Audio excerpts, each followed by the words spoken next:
Well, I don't expect this to do as well as the last one, but we might as well try and continue where we left off and see if I can get some more people in here. I'm going to stick some stuff on the table, and then I'm going to take a quick bathroom break before we begin. So yeah, I will be in the comments section though. So don't be thinking I'm not in there.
Oh my god. So yeah, the end of the last stream, here's how it went, right? Hi Dave, how you doing? I'm like, or somebody said, "What time is it where you're from?" In my head, I'm like, "Well, let's look at the time. Look at the time. It is time for me to leave. Holy shit, I'm late."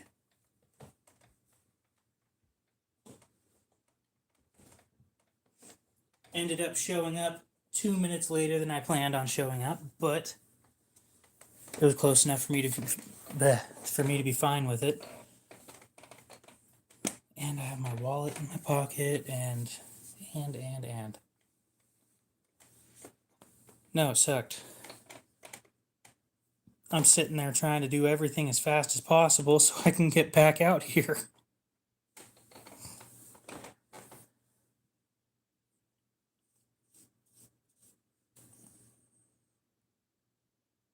Happy birthday, Nick.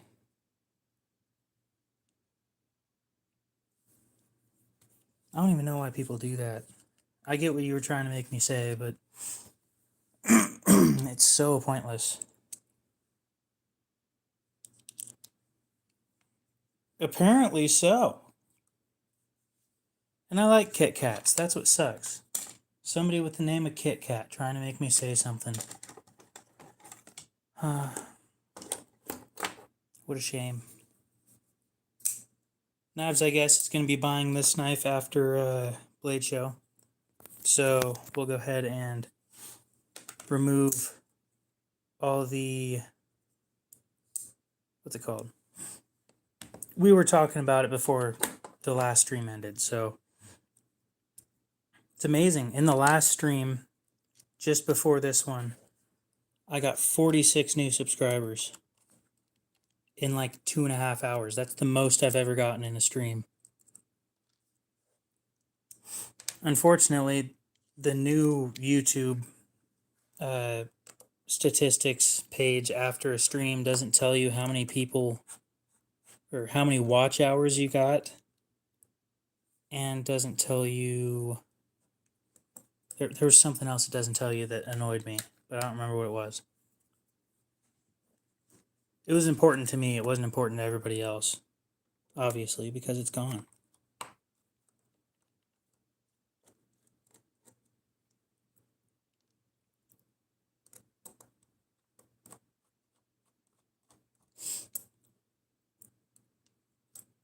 It wasn't watch hours. It wasn't views. I got 16,000 views on that stream. That's insane. 16,000 different people showed up to watch me talk about knives for a couple hours. That last hour was just wild.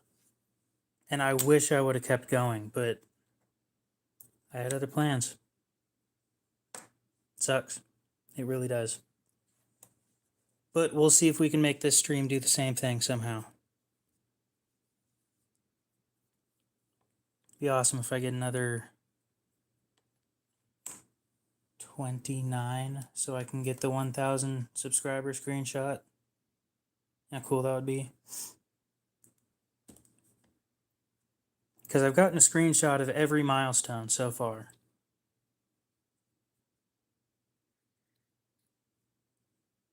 If I missed one, it would kind of suck.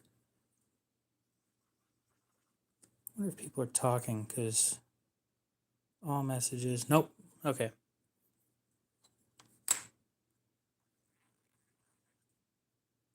Not transgender, but okay.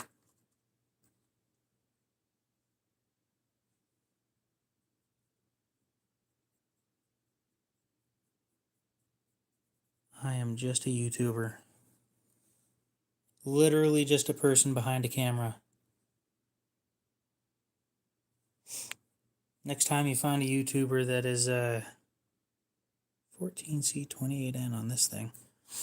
Next time you find a YouTuber that thinks that they're all that they're super special and deserve everything in the world, just remember they're some random person, and if people didn't like them, or if they didn't do something interesting or something, they wouldn't be special.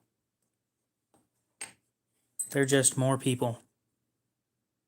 And that is the way that I look at myself, because I'm just a person.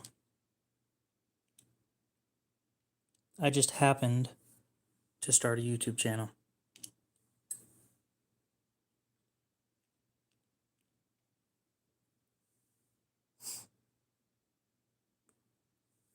Why would I save up for that when I could save up for more knives?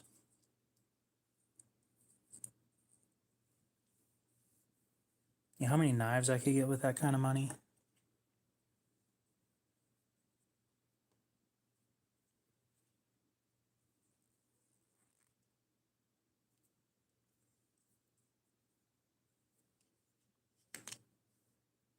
I could get like a lot.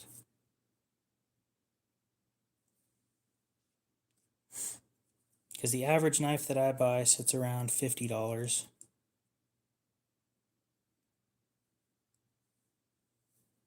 Now, why would I do that?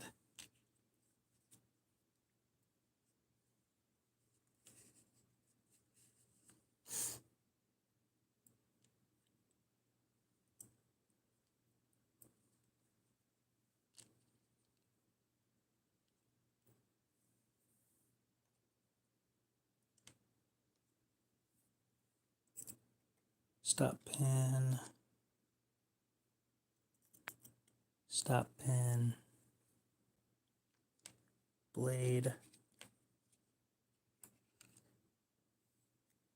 Sure, what do you do? What do you plan on doing with it? Yeah, honestly, I was going to remove those myself, so...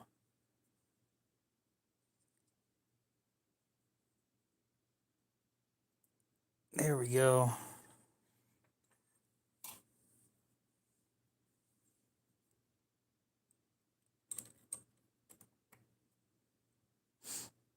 So you said around $50.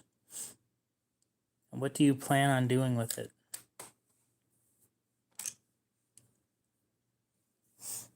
Oh, my feelings. Oh no, I was called names.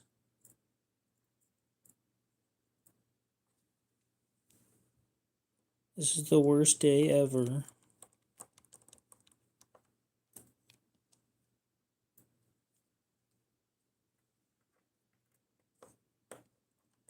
Don't mind me, I'll be crying myself to sleep tonight. For a bug out bag? Well, for something like that, you're probably, let's say, like trying to skip town or something when shit hits the fan. I would recommend looking into cold steel.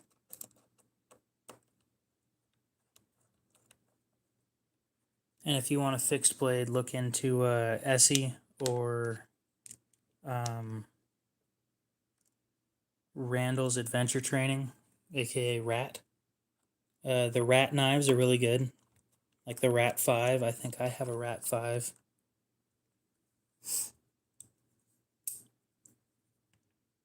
So Essie is Essee.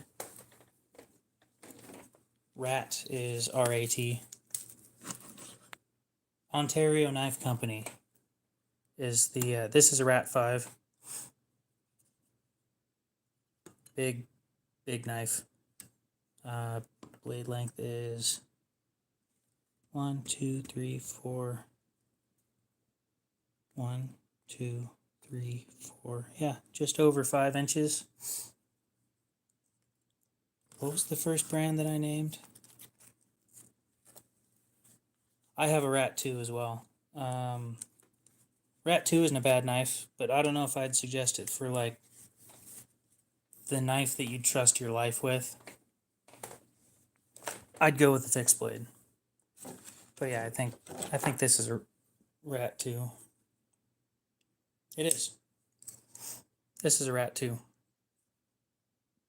Haas 8, it's fine. R-Tac.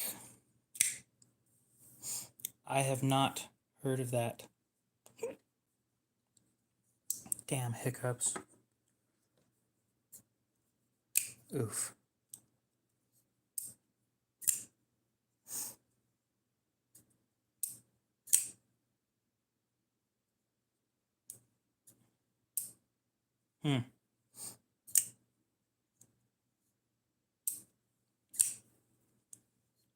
This one seemed to behave better with oil in the bearings. Oh, maybe it just needed broken in. Never mind.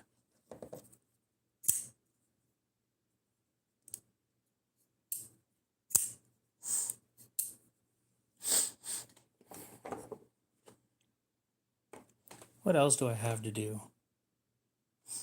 I'll look it up real quick because I'm curious. 4 inches or smaller. Look at like the SE3 or something. Let me see if that's actually a knife, because I'm sure it is, but yeah.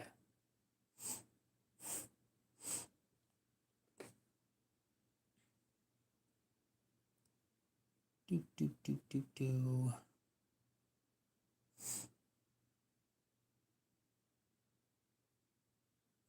I'm not looking for Amazon. Blade HQ. Give me just a sec. 3.88 inches for the SE3. Oh, we're looking up something. I wouldn't call this an EDC, but this would be great for a bug out knife, the SE3. And I would probably go with that first one up at the very top, the S35 VN. Good point. $50. $50. View all knives.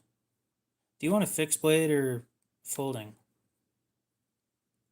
Because I'm still thinking cold steel. Sorry, I forgot you had a budget. Happens sometimes. Low to high.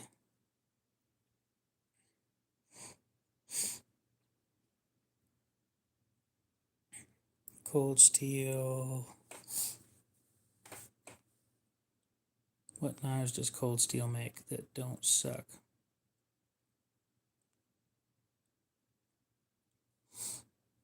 We'll just scroll with you guys.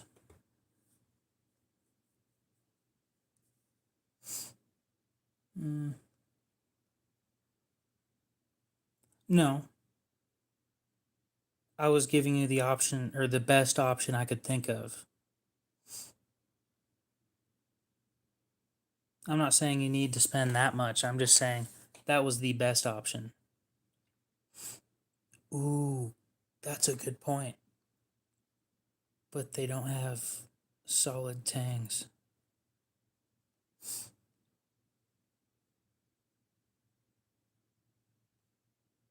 That is way small.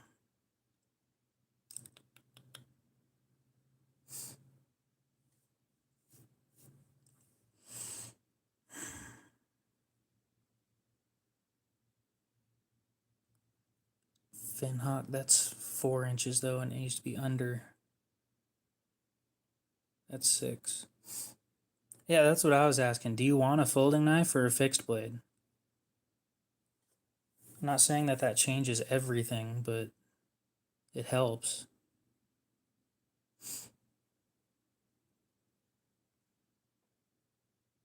Firearms are not my expertise.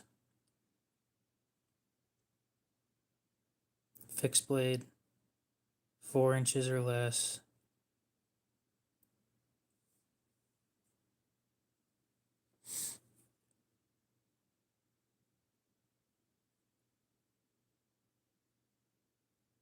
You know, I think I'm just gonna put you in timeout for a bit.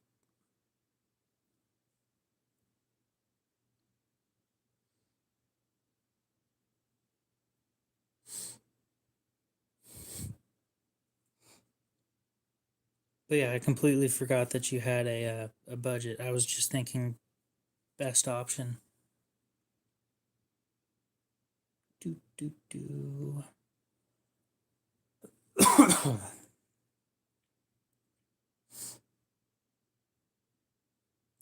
Maybe. Yeah. SRK, 5-inch. Damn it. And the Fenwolf is a folding knife. I don't even know why I thought that was an option.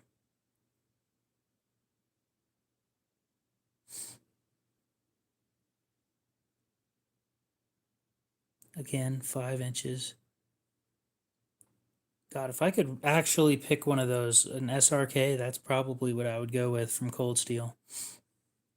But you said around 50, so hopefully plus or minus $5 works. That's going to be uncomfortable. There's no cushion on the handle. Again, right back to the SRK. That's a 6-inch version. That's I was thinking Amora, but they don't have full tang. Well, actually,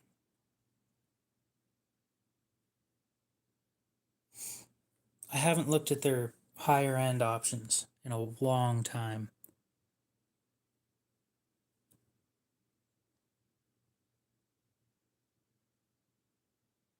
We'll go with low to high.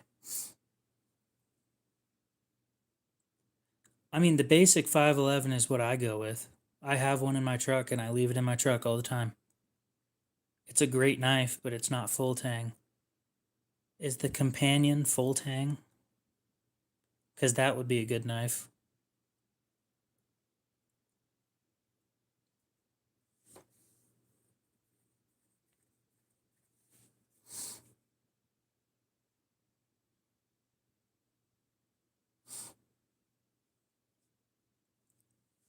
Well, let's just continue scrolling and we'll find out.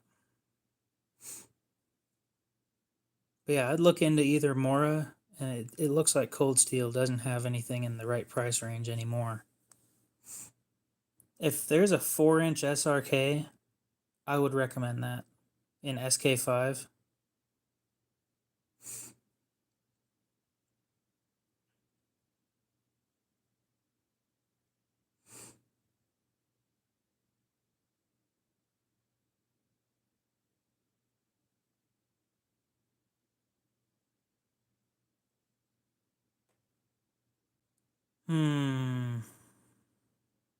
I wonder. We're in the $35 range already. That's 4.25. 4.25.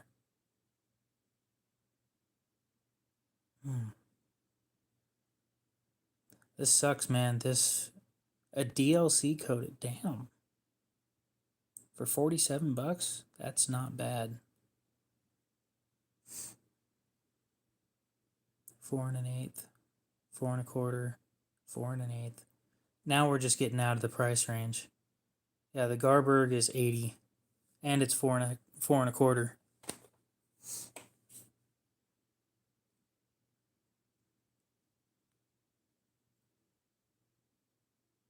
Trying to think of a way to cut this thing down.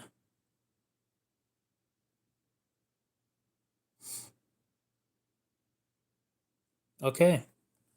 If you can find an SK5 that's 4 inches, then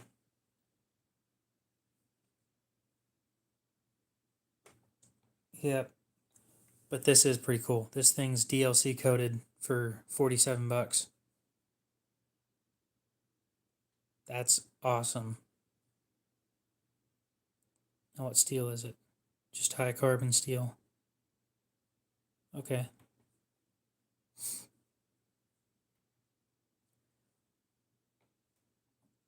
Okay, well, wait. That's what I was wondering. When did they put this thing out? Because that's a killer deal, dude. DLC coded whatever steel. It just says carbon steel. But getting DLC coded anything for under $50 is a freaking miracle. Let alone one that's 4.25 inches long. Yeah, but the problem is we're looking. Do they make an SRK in that's 4 inches?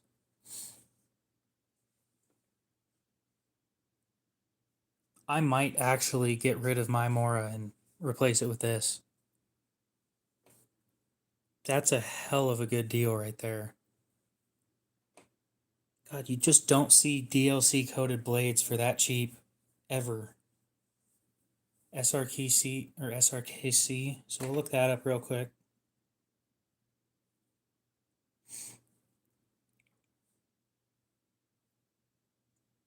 Five inch, 5 inch, 5 inch, 5 inch. They're all 5 inches.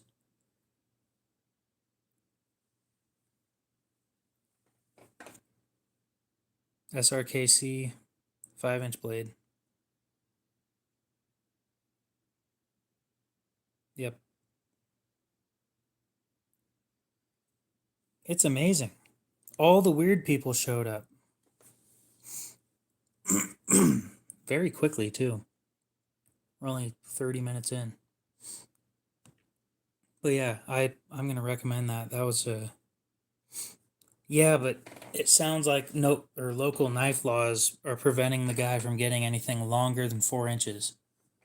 So that can cause problems.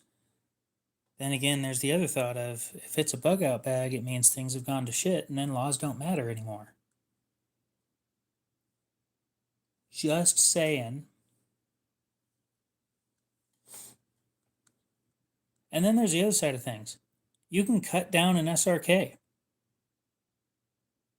If you want it that bad, make sure to keep it cold when you're doing it. But I'm just going to hush you.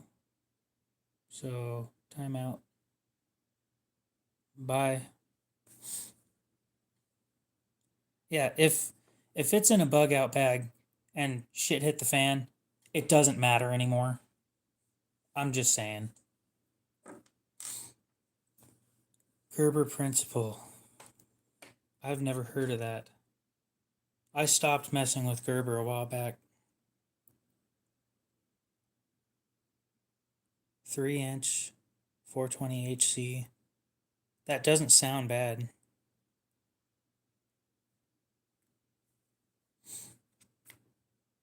SRK Mini. Okay. I said principle. Why does a hatchet show up?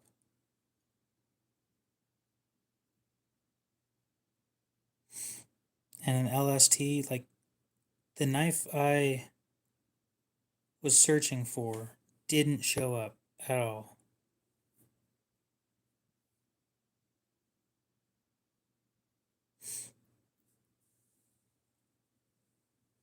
Yeah, the SRK compact was the SRKC was still 5 inches.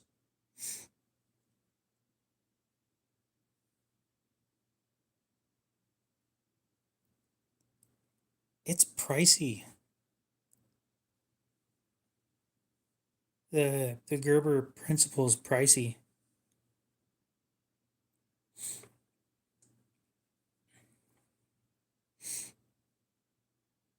But it's made in the US at least. This is what we're looking at, by the way. It's a little over 3 inch blade. Honestly, not a bad everyday carry type thing, actually. If that sheath right here has a clip on the other side, right here, then this is a pretty good setup for carrying. I don't know what your open carry laws are in New York, so check your local knife laws before you buy anything. Don't want to make any purchases that you'll regret. It comes in brown or black rubber and stonewash 420 HC by the looks of it.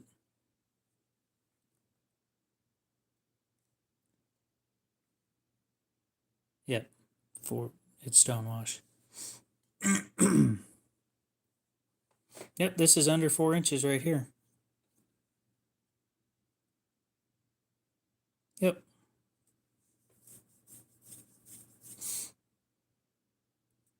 I've heard similar things about Gerber steel, and I've tested it, and I find it to be true most of the time. But that means most likely it's tougher than most of the time. Yeah, try and find it used or something, or we can look for. Okay, you have a great one, Dennis. I still recommend looking at the SE knives or that Mora with the DLC coating. That's wild. The Mora and Eve Bushcraft. Wish I had an actual name.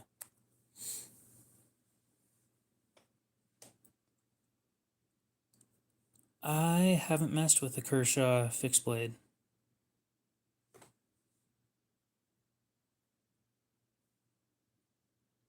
Why does it have a hole in it? Just so everybody knows what I'm talking about. Why is there a hole in it? It's D2 though. But again, it's a pretty damn big hole right there. Weak spot there and there. Or no, there and there. I get that it's for speed, but I don't know why you're going to throw a knife sideways. And if you're running with that knife, you've got bigger problems. I don't know, that's. But the sheath has a pocket clip or a belt clip or whatever. Oh, I just don't know why you. Oh, that's what it's for. It's to lock it into the sheath. If it'll let me zoom in, there's a button that you have to press on the other side to pull it out.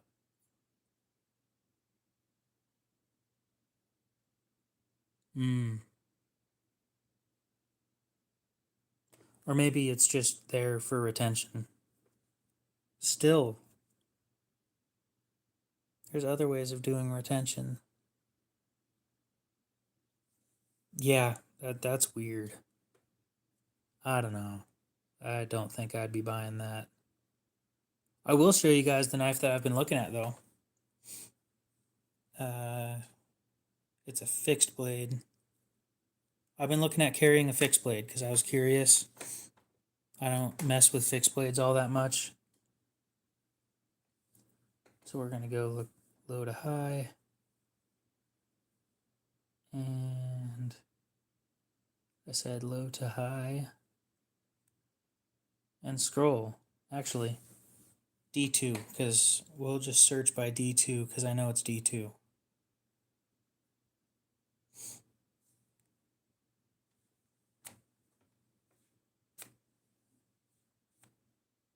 Oh, cool. It's the first one that showed up. The Kaiser Scuttler or the Kaiser Cobbler. That's the one that I'm going to go with. 3 inches of D2 for $40. And it comes with a sheath that you can clip onto your pocket. So this will be the first fixed blade that I'm going to carry in my pocket. Should be interesting.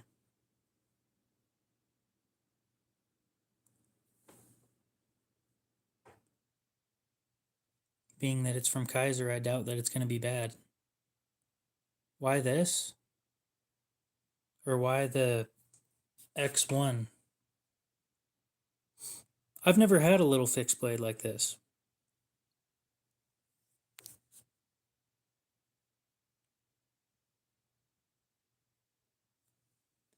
Let's see how disappointed I'm going to be. I can see why you'd want it, yeah. I wouldn't want it, but I could see why you would.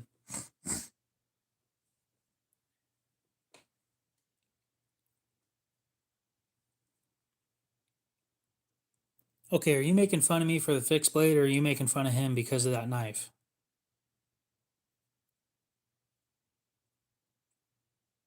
You know what? I'm just going to put you in timeout too.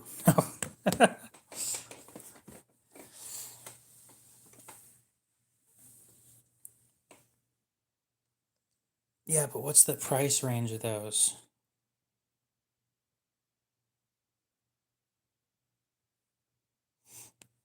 Kaiser Harpoon Mini. Nope. Oh, that's the... Yeah, nope. I don't like that blade shape for some reason. That...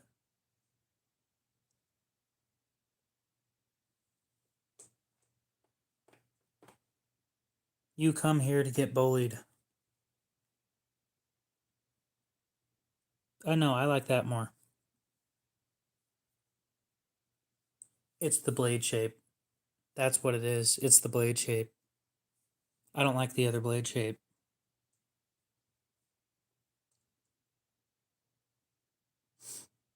Plus, when I'm carrying a fixed blade, I really don't need scales. And this is a lot less expensive. Damn. Congratulations, you're like the second person getting banned on my channel. Whoop-de-doo. Bye. Have a good one. Anyway. Yeah, I wouldn't mind having that. You know what? This probably wouldn't suck as a boot knife either. That one dude that was asking earlier about a boot knife. This probably wouldn't suck for that. Wish I would have thought of that sooner. Wish the dude was still around. But dude left like hours ago. Anyway, while we're sitting here,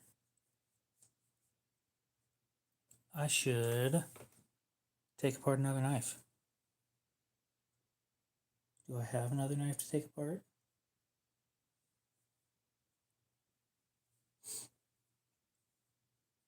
Yeah, with no scales. It's not a wide knife. This was the one.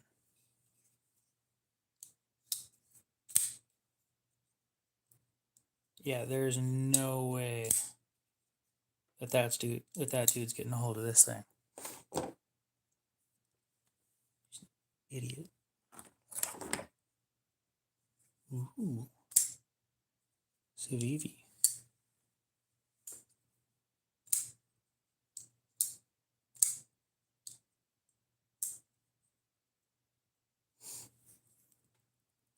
What are you saying? My fingers are small?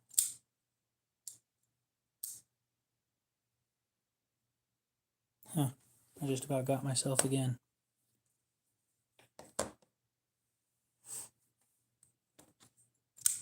Same knife, too, I think. Damn. I don't know what size ring I wear. Because marriage is yucky.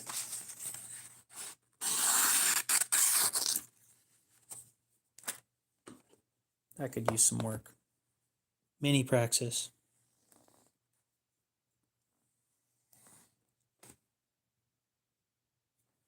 Oh, that's why it cut like that.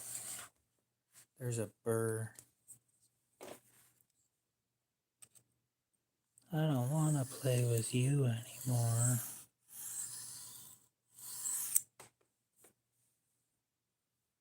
One's bigger than the other.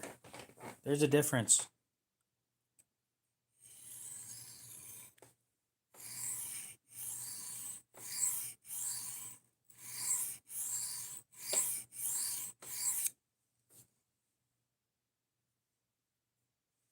Tomato, potato.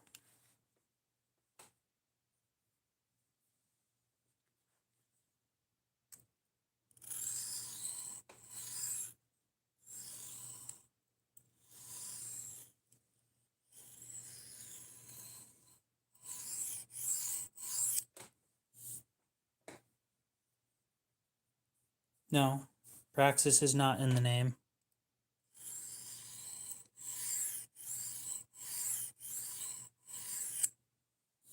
just said no, and you're acting like you're right. Oh, the arrogance of some people. One of them's like an inch shorter than the other. I don't know what you want me to do. Sorry. 3/4 of an inch. If this didn't have a broken tip, it'd be like 3/4 of an inch. Car. Hi, how you doing?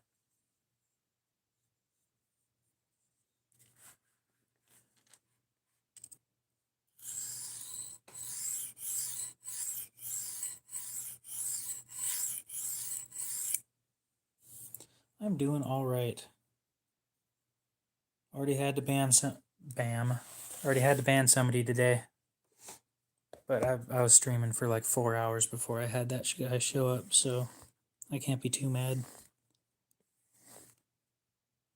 I got a free smoker today, too. Sitting on the side of the street with a free sign on it.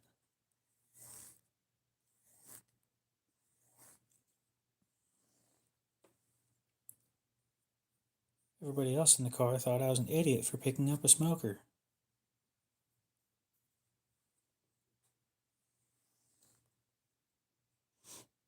Well, I already picked it up.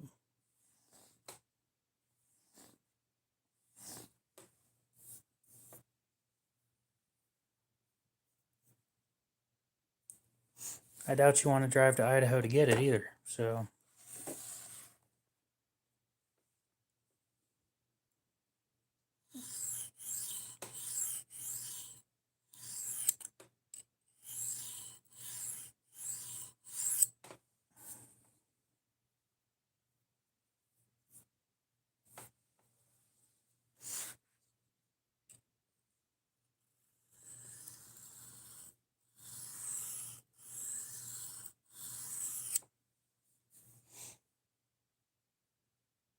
I don't make steaks on a smoker.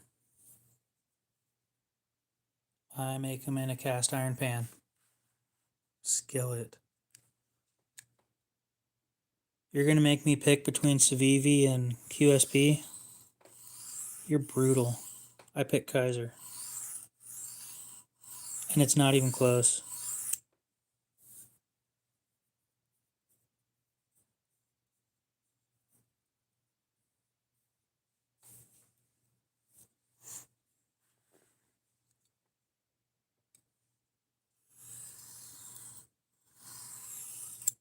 I'll be honest. I'm going to pick Civivi specifically because I want a Vision. The Vision FG, I want that so bad.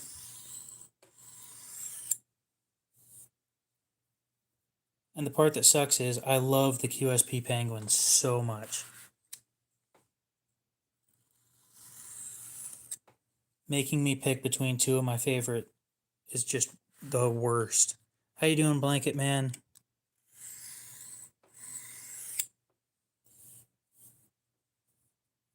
Yes. I just told the story earlier. I saw a knife at a shop. I said, ooh, shiny. Picked it up. Ooh, sharp and shiny. And then that's where it all started. Not really, but that's like the short end of the stick right there. That's the easiest way of explaining it. Long story is my first knife broke while I was using it while we were camping, and a family friend gave me a knife to replace it, and I used that knife for years. It was just too big for me to carry, so I stopped messing around with it for a while. Nice. Yeah, pretty much, but stopped messing around with it for a while, forgot it existed, and then went on a long road trip, 1,500 miles one way, and then on the way back I was buying a crap ton of knives, and that's how it started. But I was buying gas station knives at the time. This was in 2022, and yeah. Then I started getting more interested in quality, because quality mattered, and moved away from the gas station stuff, sold almost all of my gas station knives except for the one that's on my profile pic, which is this one. Hilarious little stupid pile of shit right here. $6 in Rapid City, South Dakota. I already did. I said, "Hi, Blanket Man, how you doing?" And you didn't respond to me. So,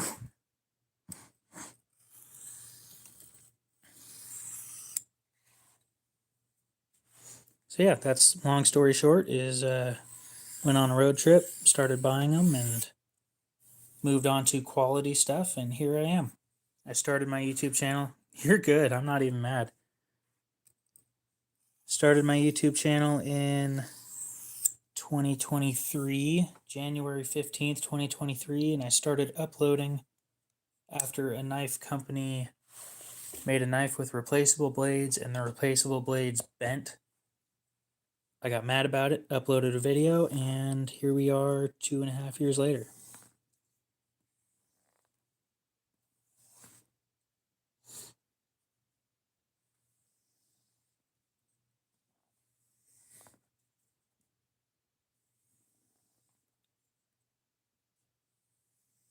Never had a QB knife yet. They only go in one direction. Which one are you talking about? The diamond plate or the strop?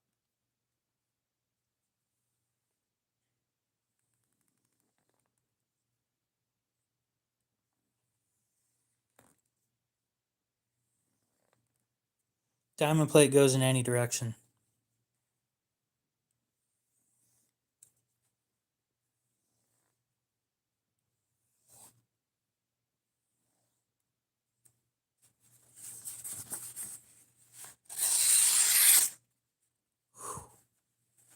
Whetstone goes in any direction.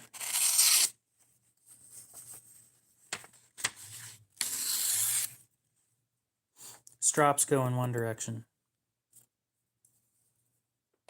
Yep.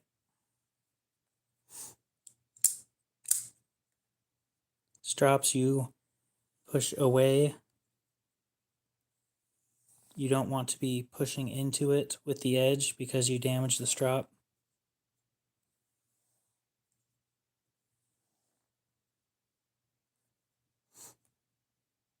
Yep.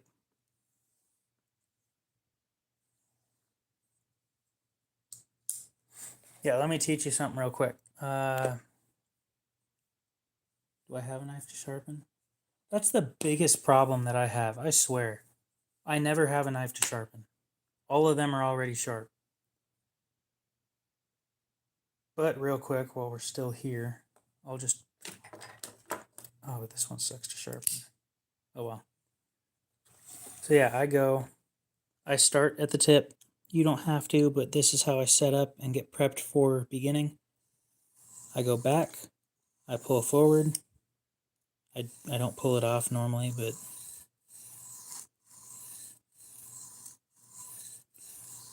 I'm pressing against it lightly in both directions.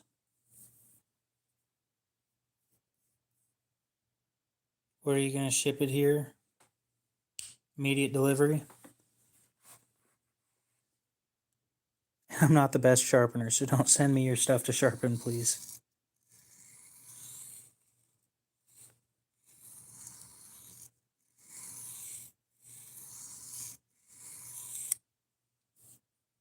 Yep.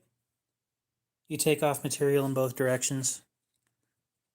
It is faster, but you need to be like a little more careful with it. Because again, you're taking off more material. So yeah.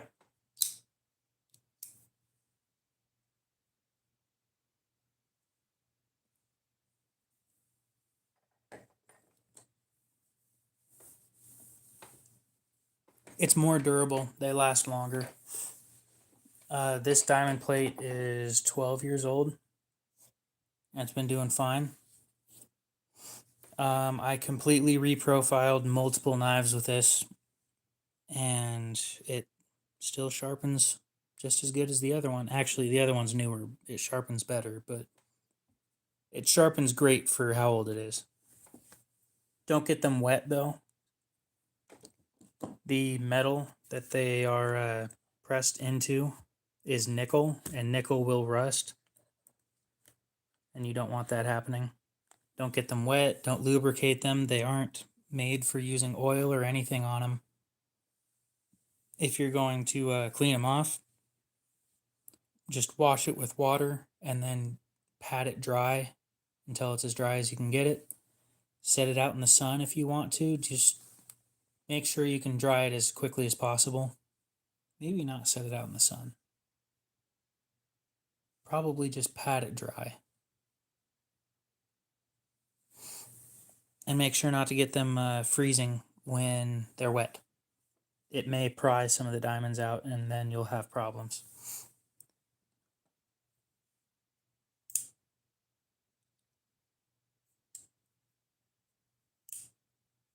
Yeah, I'm happy to help with anything that I can. We have a diamond plate and a crap ton of knives. I've been taking knives apart all night and cleaning them and putting them back together because I have nothing else to do. So, how much are you looking to spend on them, Willie? Because I would be happy to push you towards the right to purchase. Oh, I'm just bored.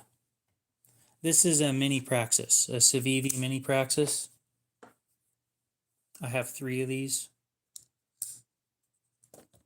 I do have 3 of these. Damn.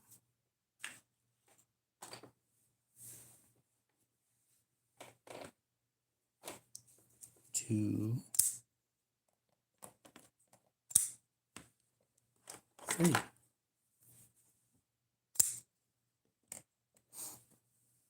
These go for like $35 or something, brand new. Pretty good knife for the price.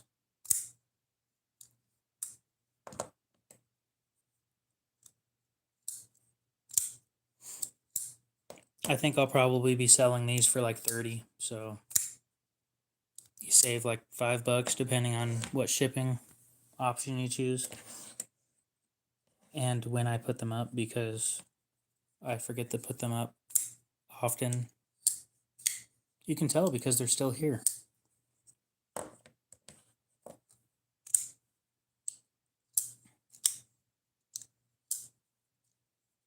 Well, then what are you waiting for? I didn't pull out the special knives tonight. Nobody got to see my expensive stuff. I should pull those out. Ugh. Yes, money. The reason I'm broke. Stuff like that. I mean, I'm not broke because of this, but it's special because my sister got it for me for Christmas. And I kind of wanted it, so.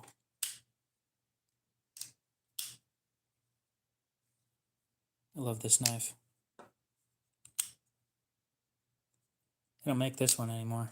It's been a long time since they made it, too. I think it was like a 2 or 3 year time period where they made it.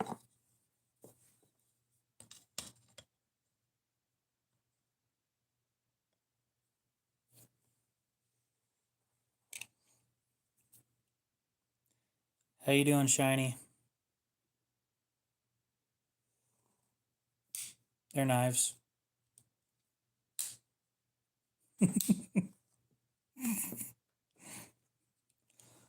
I'll name them here in a sec. Let me pull them all out real quick.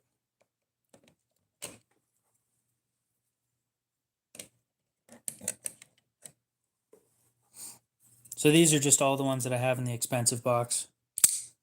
Hogue EX A01. I'm trying to find somebody to sell this to, but it's hard to sell automatic knives on the internet. Egypt. We have people from all over the world in here. ZT 0450. in S35VN and titanium. I'm broke too. This is why I'm broke though. So HK, what model is this? 14452. I wouldn't mind if the FBI showed up. I'm not doing anything illegal. What are they going to do? Call me ugly? Oh no, my feelings. This is a Kershaw Junkyard Dog 2 in titanium and SG2. Made in November of 2007. This upper steel here is 13C26, and this is SG2 down here. It's a solid piece. They only made 1,000 of these. Specifically the ones in titanium, they only made 1,000.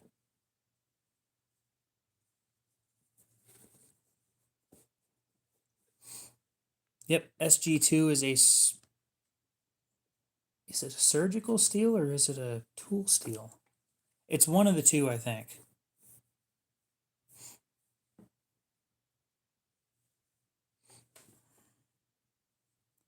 Let me look into it real quick. They didn't use a whole lot of it. SG2 wasn't popular with let's see. Supplied to Takafu, which then sells it under the SG2 name, used by Shun, Falconeven, and a few others. Working hardness up to 64 HRC.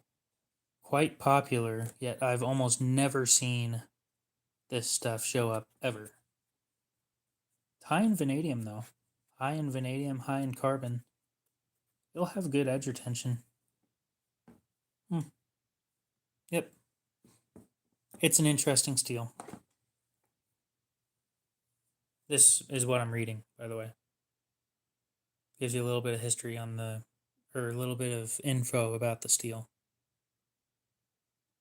For anybody curious, this app is free on the App Store. Or on the Play Store. I'm not sure if it's on the App Store.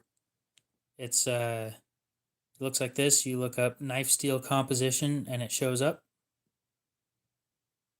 And yeah. You can look up whatever steel. Most steels will show up.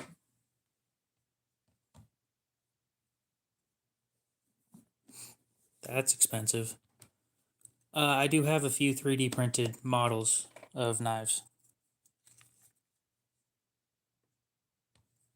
And it's a super small app too. It takes like 4 megabytes. Really, really small app. It's updated pretty often too. The info on it is updated pretty often. So this one was made in March of 2007. Designed by Tim Gallienne. It's, for how big it is and how weird the handle looks, it's really comfortable. It fits just right. Yeah, that pocket clip is mean looking. Takes up a lot of space too.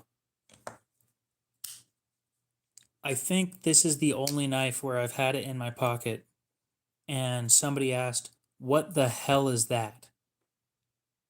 So I get to pull this monstrosity out and let it flick itself open nice and smooth.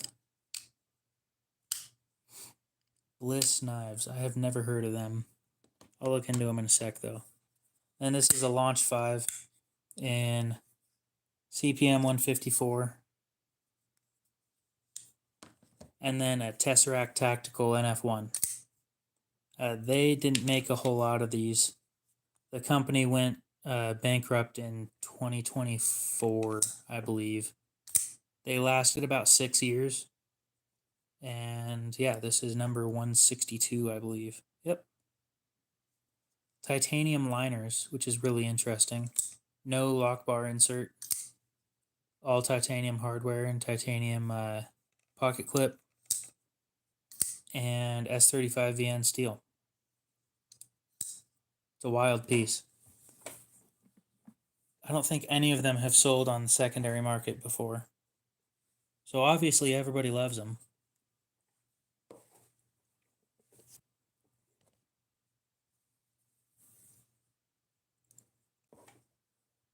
Where is my... Oh. There it is. And then the top's MSF 4.0, which will be getting sold. Yep. Titanium coating is a thing. Well, the reason they use titanium is weight. Tucson's still around. You don't hear a whole lot about them because they haven't done anything impressive lately, but they are still around. Titanium is expensive. The only reason they use it is weight, and it's pretty tough. Titanium coating is more for rust prevention, like this. This is stainless steel coated in titanium nitride. So it is titanium coated, but it doesn't have the light weight of titanium. Oh yeah, blessed knives. Thank you. I completely forgot. And where did my phone go? Are you shitting me? I stuck it in my pocket. Why did I do that? It's not even the phone I use. No clue why you're apologizing. I forgot about it. Bliss. Is it bliss or bless? I'm gonna look up bliss.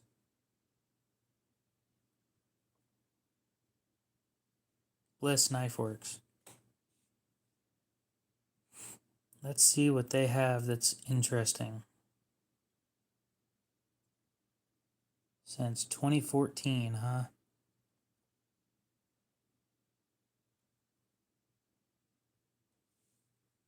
I didn't make any of these. Is it? Okay, so it's Bless Knives. This isn't the company?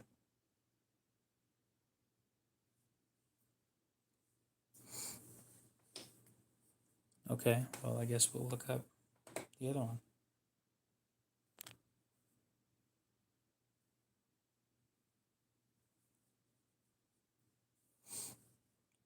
Yeah, I don't make any of these. These are just things that I collect. So...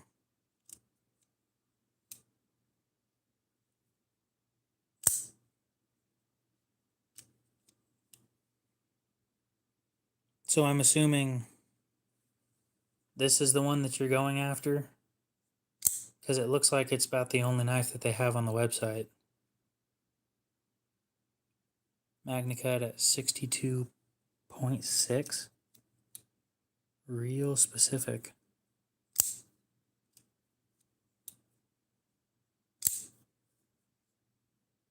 That's a big blade.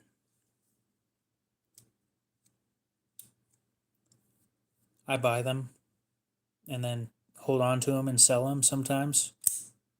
I have fun. Not much more I can say about it. There's no price tag.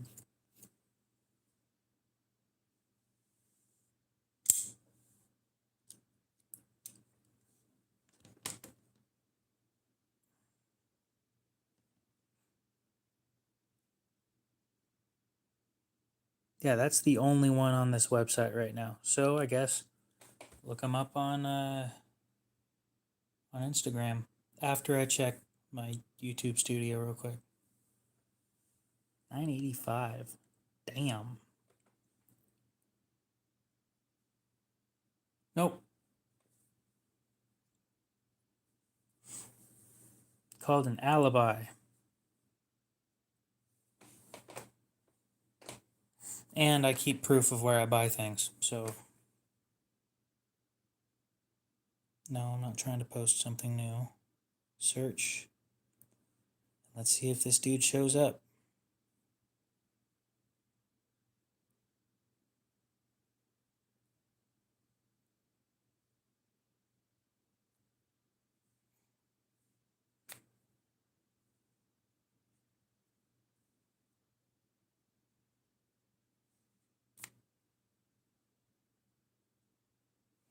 Some gnarly looking stuff right there.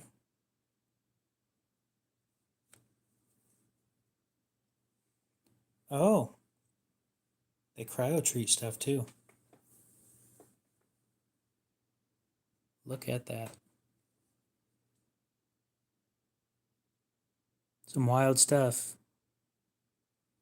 Those knives are really big. 4 inches is a lot of blade. Like that. What's this? That blade is probably like probably 4 inches. And people don't realize how big 4 inches is when it comes to knives. We were just having this conversation earlier on my last live stream where 3.5 inches is about my sweet spot. I'll sit between 3 and 3.5 inches. This one is 3 1/4, a little under 3 1/4. Right. So this is perfectly fine. It's comfortable. It fits the hand well. Okay. This is 4 inches. Huge. Big blade. Like, really big blade.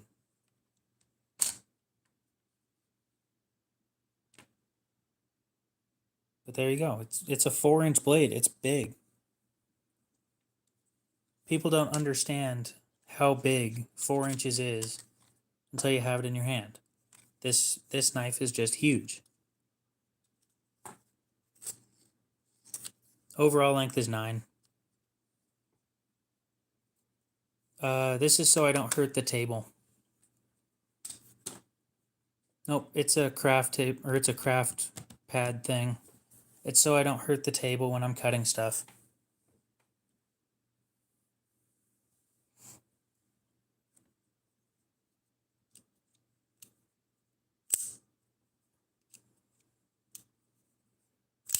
Sure, and that's what the mayhem is for. You pull out a 6-inch blade and people are gonna look at you funny. It's just the way life is. But yeah, I do think that his knives look cool. They're too big for me.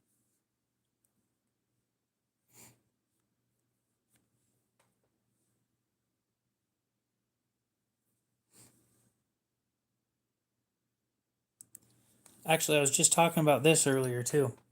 I don't have a whole lot of fixed blades, but I am looking into one that I'd be interested in carrying.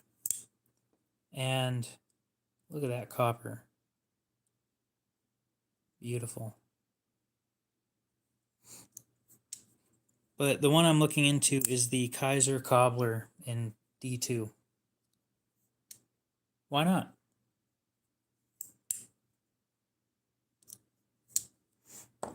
I carry a knife to open packages and cut food. Those are my 2 main reasons.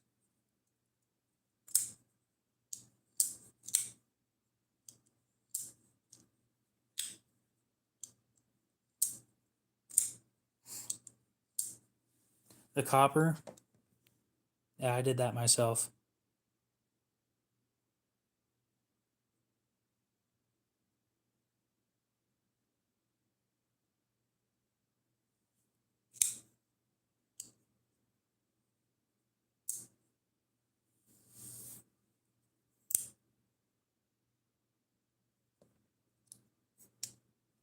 I'm going to be honest. If somebody talks shit about me, I don't care. There is no point in being mad about anything these days. Now, sure, my life, it's boring. But if you do boring stuff, you don't get hurt. I'm not saying that that's the best way of living life, but don't piss people off on the road. You know, don't make stupid decisions, and most of the time you won't get hurt. Nice to meet you, Hungry. I'm KO Knives. How you doing? Yeah, I did that. I did this finish myself. I will also be doing more of these to sell. I can't guarantee they'll end up like this, but I have some cool ideas coming up. I will be getting another one of these. And this is how it's going to turn out. It's going to have the blue, the blue finish that copper just happens to get. And all these dark lines will be spots where I engrave, or I carve out those sections with a knife. So it'll be a fully custom finish. Downside is it's about double what these cost brand new. It'll be about 70 to 80 depending on how many hours it takes. One of my custom copper finishes took 100. Let me see if I can remember. Actually, I could just look it up on YouTube and see how many it took.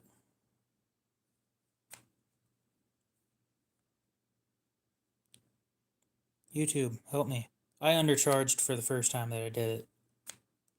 I undercharged a lot. I charged like $5 over what it cost, and it took me so long to do that I was making like 10 cents an hour or something. It wasn't good. Videos, do.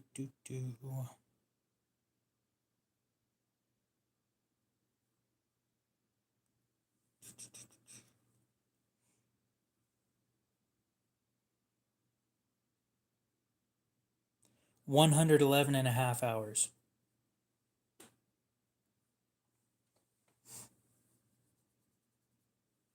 I'm glad the feed brought you here too.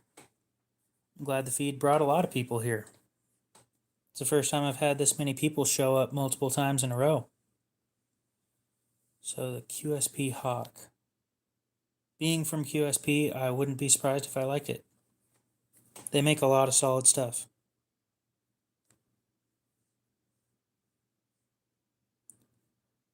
It's brought a lot of regulars here. Actually, most of my regulars are from other YouTubers, where I meet them in other people's live streams. QSP Hawk. And because I'm not a dirtbag when talking to people, they tend to show up. Textured brass. I'm not sure if I like the textured brass. Do they make a regular brass? They don't. Damn.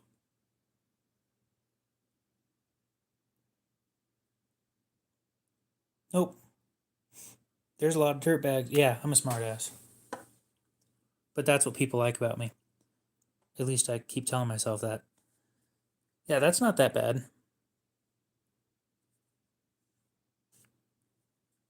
Yeah, I don't have the kind of money to constantly be buying new stuff. That doesn't look bad. I wish it wasn't textured though. But I'll admit the texture is going to help with grip a lot. Having brass, copper, and all that kind of stuff, stainless, it's really smooth material. They don't like, you don't get much grip in your hand. I need to learn how to probably do epoxy coating for this.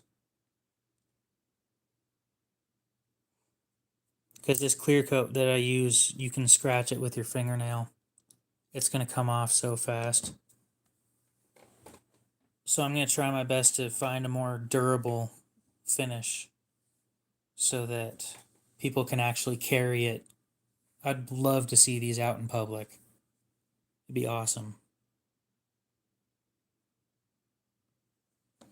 But the first two that I did, the first three that I did all have this clear coat on them. Bonzo, how you doing? Well, at least you picked a decent knife to have. Spyderco makes some decent stuff. One knife that I also wanted to look into, I need to see if I can find one used, is a Spyderco Rhodey XL.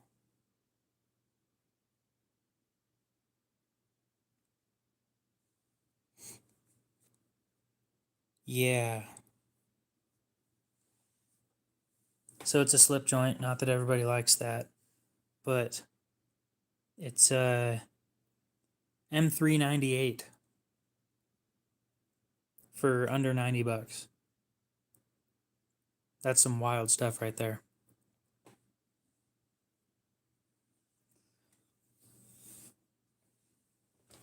I'm on Instagram quite often. You can find my Instagram if you click on my YouTube page. It's in the links in my bio. So,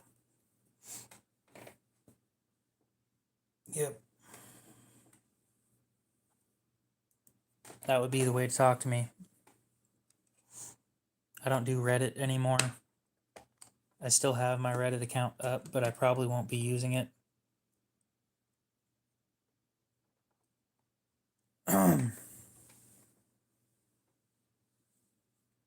This thing's wild looking, dude. That blade shape. It's like 2.5 inches of usable blade length. M398, so better edge retention than M390. Wild stuff, really wild stuff. I just didn't have the money at the time when this first came out. I was gonna make a video on it. Just couldn't afford it. That's how it be.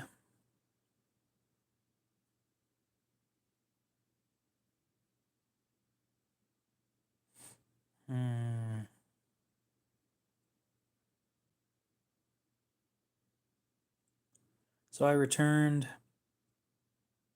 a lot of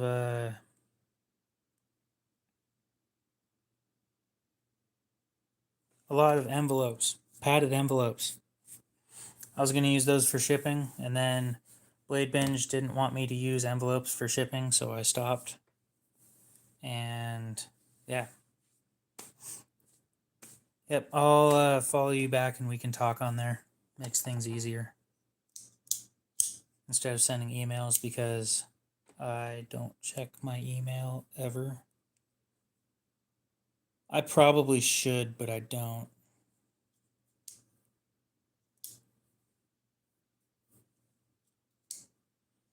Yep.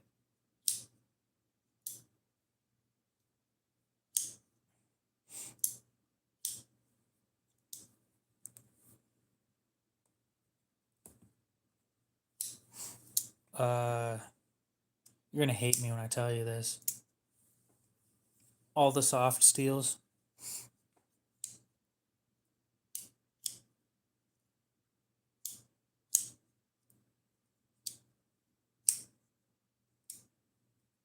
Yep, that's it.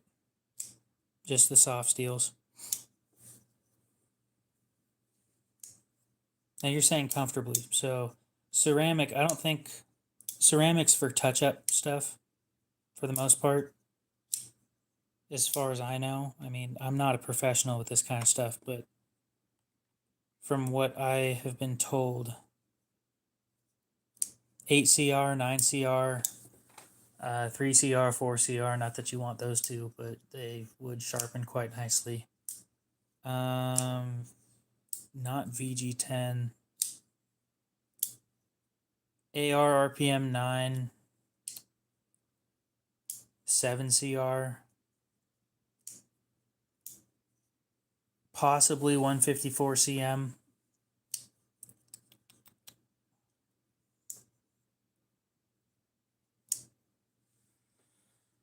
I'm not going to be able to pronounce that because I can't read that. And hi, Half Empty, how you doing? 5CR. Basically all the CR steels. Nitro V, you already named that. 14C. A 2006 Chevrolet SSR. Basically a Corvette truck. That's what it was. No, Crew Air won't do well with that kind of stuff. And I don't think MagnaCut would either. Probably. I mean, it sounds like you have a fixed angle sharpening system, so that's probably where I would go. I don't use fixed angle stuff because I find it to be a waste when I already know how to sharpen. Let's put it that way. Sure, it would probably sharpen better, or I could just get better at sharpening.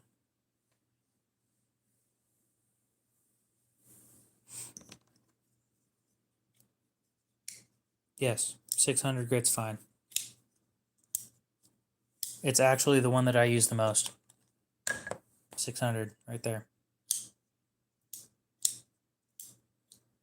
And depending on what steel you use, this might be the only stone that you need.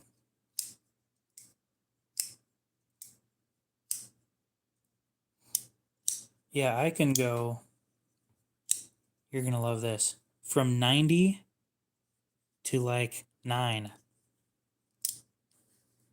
Chew on that.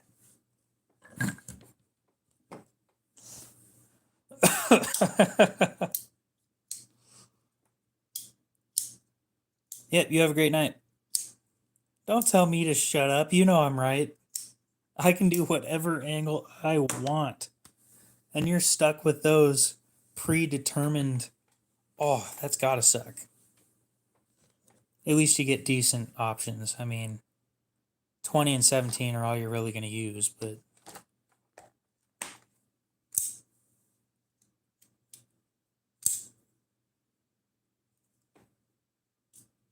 you know I'm right. I get infinite options. I can choose whatever angle I want. And if I want my edge to be completely flat, I'll do this and just go like that up against one of the stones and bam, it'll be flat and have no edge. Then I gotta resharpen it.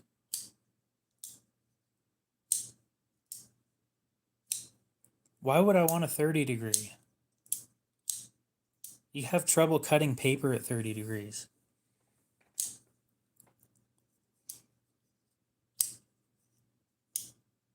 It just doesn't sound like a good time. 30, let's see. Let me see this real quick. I gotta guesstimate what 30 degrees is. Not on this one. That's the good one. Let's put that screwdriver bit over there. Okay. So this is what I'd be sitting at, which is about 20. 30 is like that. Right? Jesus. You guys aren't going to see this, but it's like that. Maybe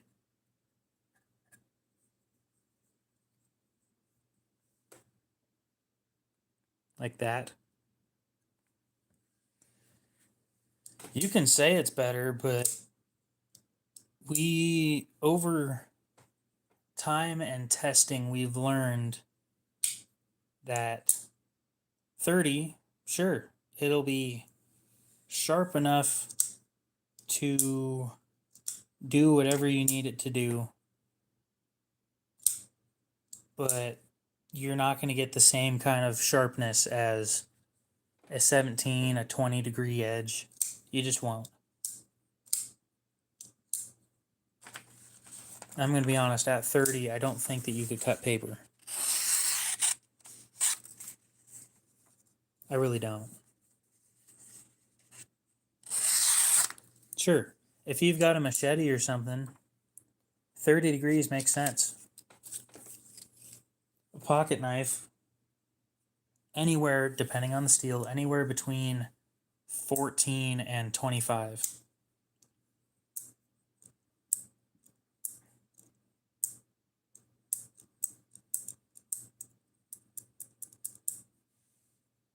This is bothering me. That little bit of movement.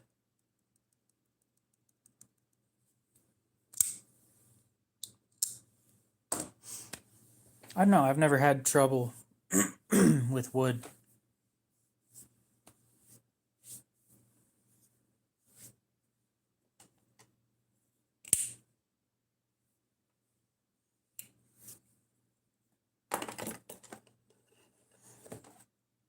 I don't know, I wouldn't call it a switchblade. It's just a push button auto. These things are hard to sell. They're really hard to sell.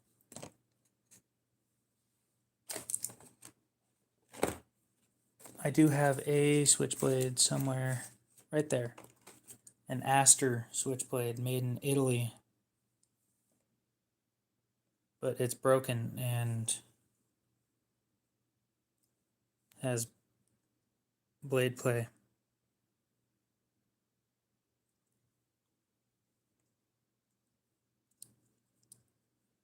And this one, by broken, I mean it won't stay closed.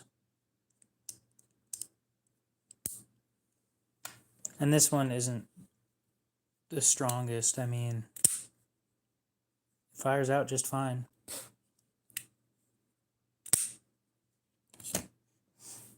I got a bunch of assisted knives.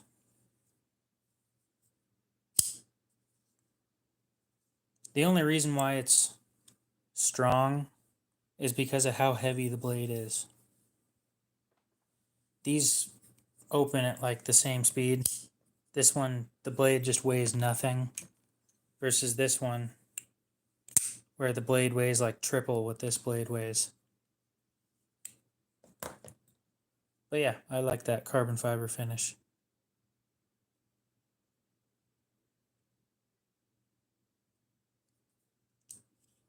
And it is real carbon fiber.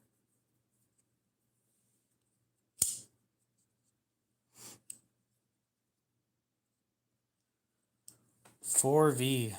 I have some 4V.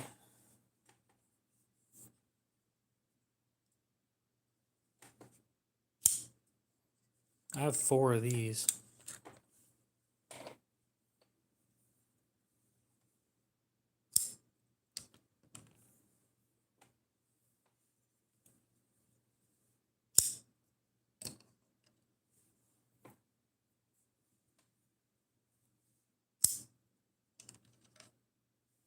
Broken tip on the last one, but still a great knife.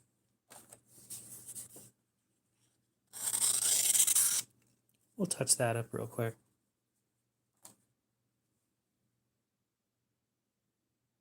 Yeah, just a quick strop and it'll be fine.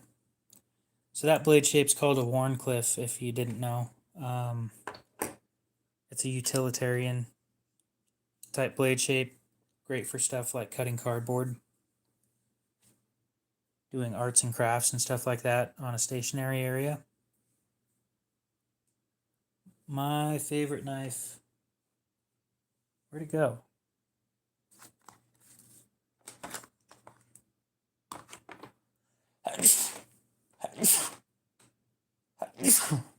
God. There it is. QSP Penguin. Favorite knife for the price. $38. D2 marbled carbon fiber. Really, really nice knife.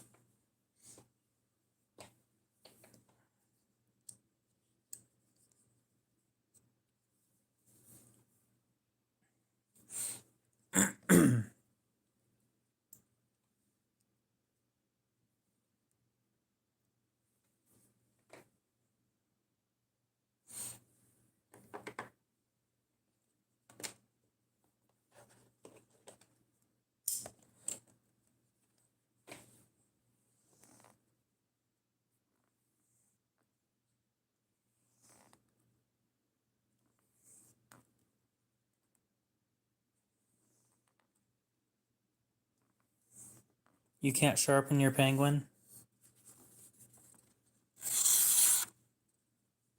Why not?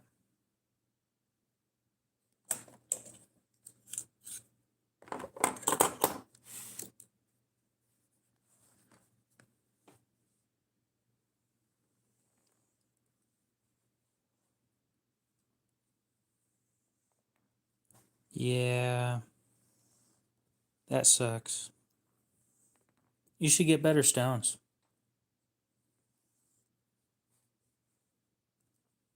Well, stones. That's a choice. You keep on buying more knives. That's a good question. I have no clue, but I'm not going to doubt that it's... I get it, but money. I understand. So, something like scissors, probably the same way as a knife, where you're going to take them to a diamond stone or something like that, and they have a large bevel. And what you're going to do is you're going to follow the bevel that it has, meaning this second shiny section right here, not this one, but this one. You're going to set this on this flat and then lift up until you see no shadow under there. Now for a pair of scissors, it's going to be like up here, and then you're going to go flat all the way across the whole thing, slowly taking off material as you go. You'll notice that, let me go grab a pair of scissors real quick and I'll show you something.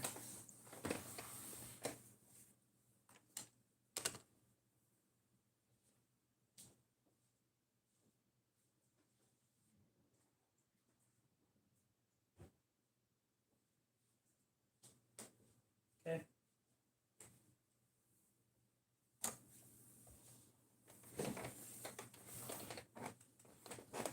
Okay, so if you look at the scissors, if it'll show up, there's lines.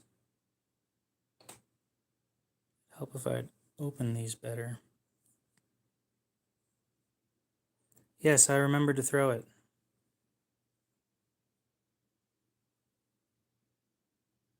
Well, the lines, they're going like this because this was sharpened on a, not a belt sander, but a grinding wheel. So what you're going to do is, like, if you can take them apart, which on these ones it seems like I can. So we'll see if I can show you an example real quick, and then I'm not going to actually sharpen them, but I'll show you what you need to do. T6. Swap for flathead.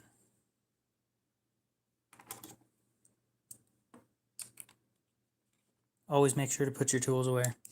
It sucks forgetting that stuff.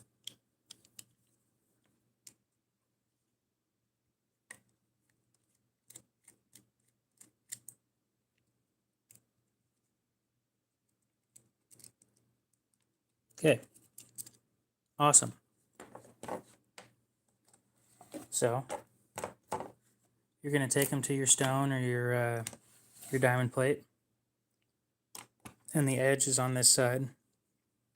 So you're going to go like this, flat, and lift up until there's no shadow underneath the edge, and then you're going to go back and forth in this direction or whatever, until you see this whole thing all the way across at a different angle. I don't know how else to explain it. And then at the very end, once you're all done with that one pass, you're going to go like this in the opposite direction, and then go like this again, and this, and again, and eventually you'll take the burr off and it'll all be sharp.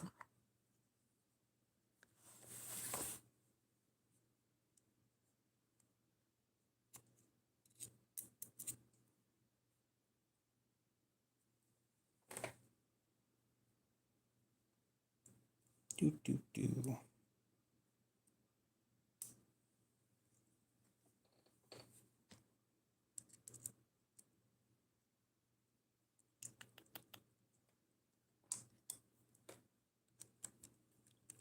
I think the same thing works for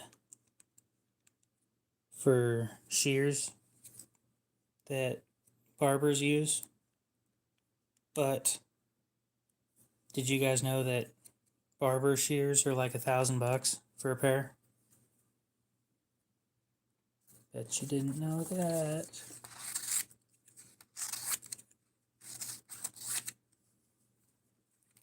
Woohoo! The sign again.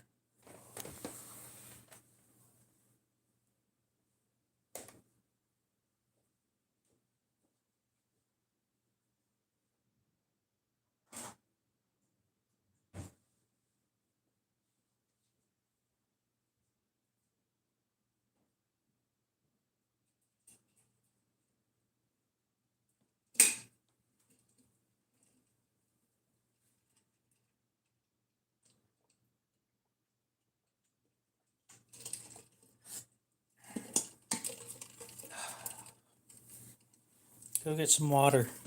If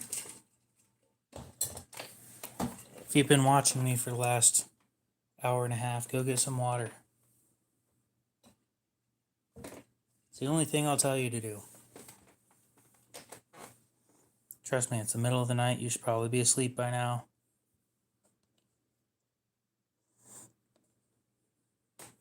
Luckily, it's a Friday, isn't it? Ooh.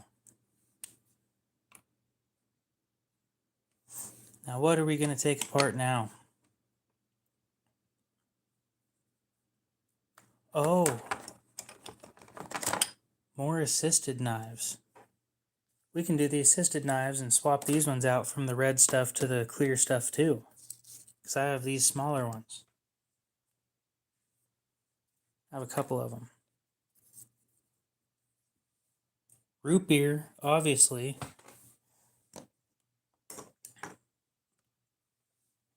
I mean, Mountain Dew isn't bad, but root beer is so much better. T6, T8, and screwing handle. Open it, turn the safety off, open it.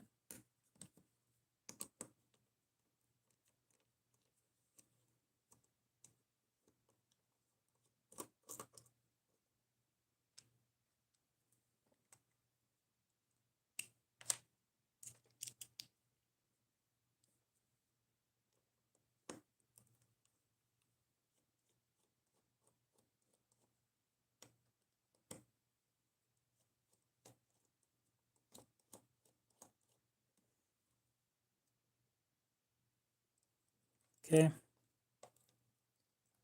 Backspacer out. Take the blade off real quick.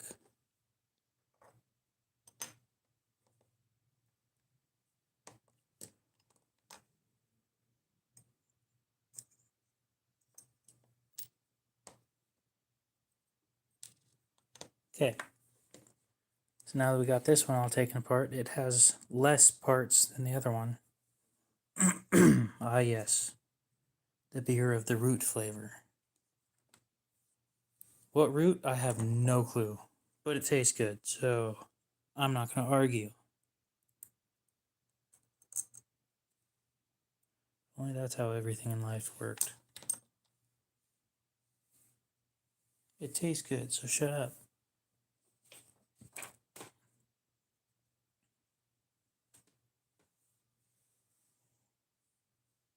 Off the camera, I'm just wiping the grease off of the plate right here. And we will pull the spring that will also need to be wiped off.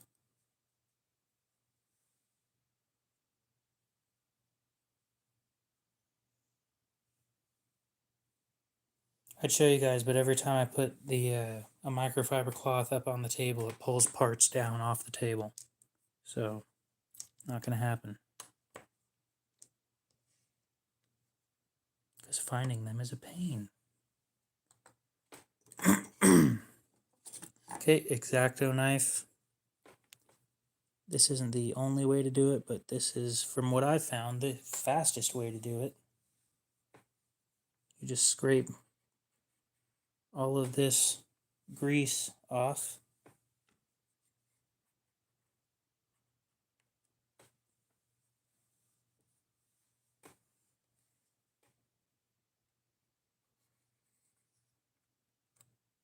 Okay. That is good enough for us to move away from the X-Acto knife and towards these. It sticks to everything. How you doing, M. Wright? Microfiber cloths stick to everything, and it's such a pain. But they clean so damn well.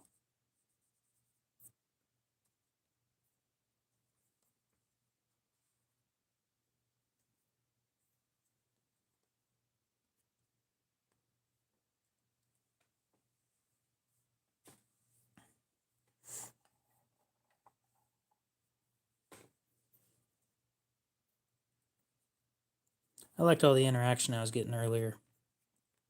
Normally I don't have a ton of people talking to me.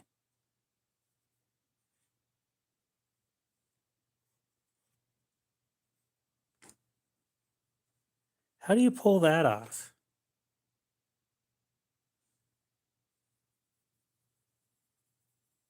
I'm trying to think of the largest part that I've lost. And I haven't lost any parts of knives. What I have lost was, if you guys know how watches work, this will be fun. At least it's just the outside of the watch that I'm talking about on this. But spring bars are what hold these together. This right here. What it is a metal tube with a spring in the middle and two parts on the end that hold tension. Anyway, what happened was I took that apart, or I took that off, and it's supposed to be crimped to where both ends won't come flying out, and this one wasn't, so they both came flying out. The spring is gone, one of the sides is gone, and I will never find them. Guaranteed. Gelatin.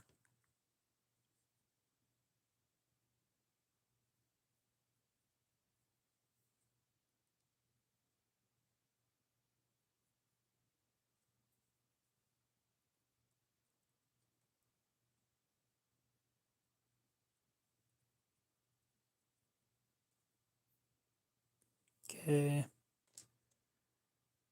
Grab the spring. You're doing a great job at it. And by that, I mean you kind of suck. I'm not annoyed at all. This isn't even a leak. This is a scallion. I love how he has a whole bunch of designs and they're all like onion related because his last name is Onion. I find that pretty funny.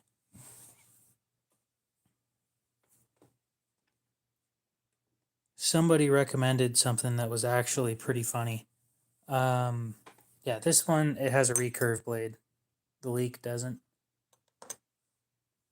Somebody recommended that because I'm stuck with my parents right now because everything's expensive. Not that I mind, they're great people, so at least I have some sort of company. Anyway, what I was getting at was somebody said that I should put a leak under the sink and tell my dad that we have a leak under the sink. And I thought that was one of the funniest things I'd ever heard. And after I shut the stream off, I started laughing. I haven't laughed that hard in a long time either. It was so stupid, but so funny.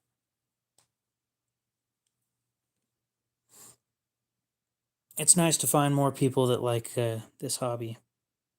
It gets expensive, though. Especially when you're far into it, or as far into it as I am, where you have a YouTube channel. Winter Blade Co. makes some cool stuff. I can't afford any of their stuff, but they do make a lot of cool stuff. I don't remember what the guy's first name is. I know his last name's Winter, but I don't remember his first name.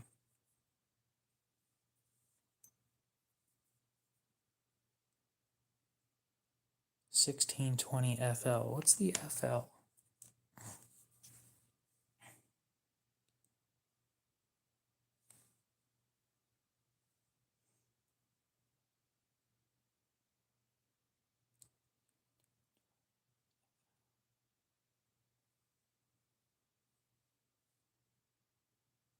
Oh, FL is frame lock.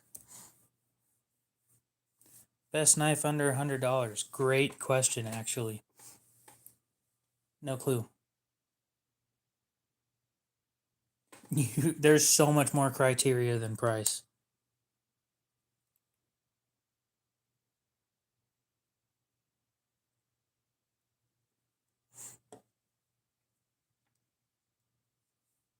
Well, I used to say the Civivi Vision FG in the Damascus version because the Damascus steel that they used was better than the non-Damascus version, which was Nitro V. But now the Civivi Vision FG in Damascus is 105, so it's no longer just under the $100 limit. If you can blow a little bit more, I would go for that. That's the top option right there.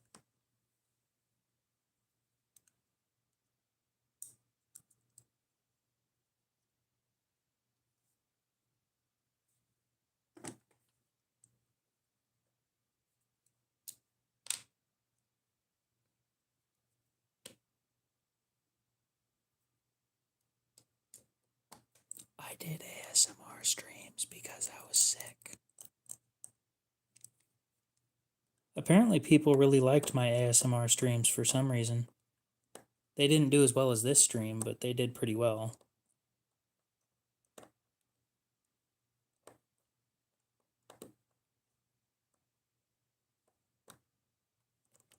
There we go.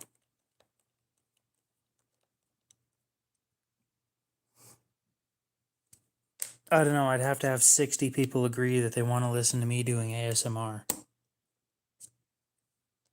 And for some reason, convincing 60 people that ASMR is the way to go doesn't sound like a very prosperous way of doing things.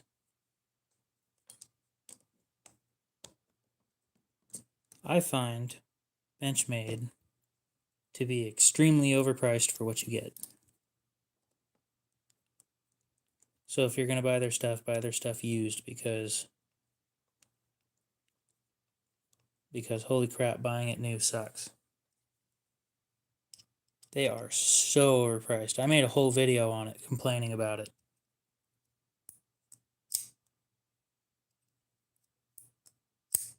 Ooh.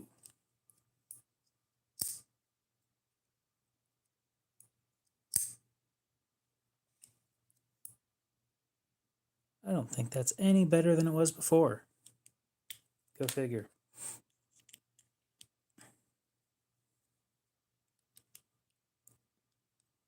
No, even better.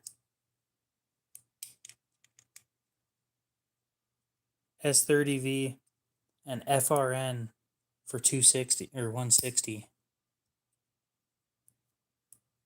CRKT doesn't make bad stuff. I just wish that they made more good stuff. Stuff that I would actually consider buying. Because their good stuff is overpriced. And the meh stuff is meh.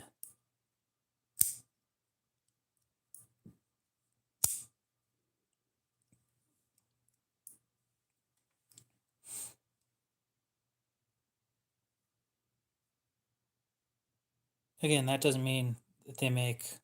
I don't. Actually, yeah, I don't because it's too thick of a blade. Oh, be careful with those. Bowie knives are the most dangerous knives out there. Sure, Grandpa.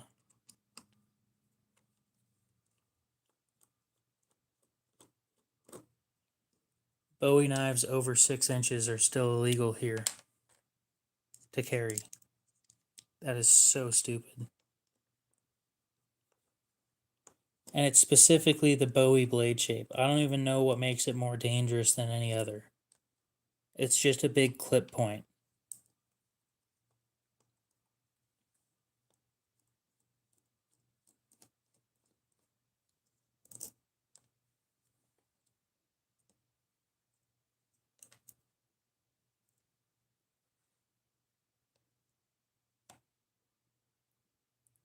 Well, depends on the situation, but 60 degrees is acute because it's under 90 degrees. 90 degrees is a right angle, and then anything over 90 degrees is obtuse. And the only reason I'm answering that question is because it's summertime.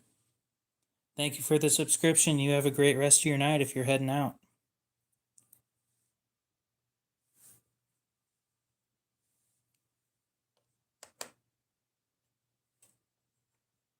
Yeah, this one is the red stuff.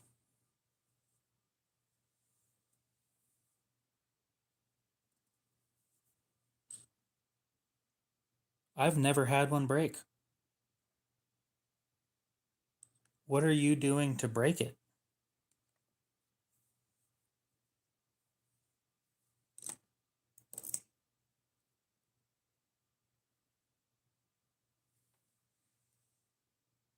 No, 45 isn't acute.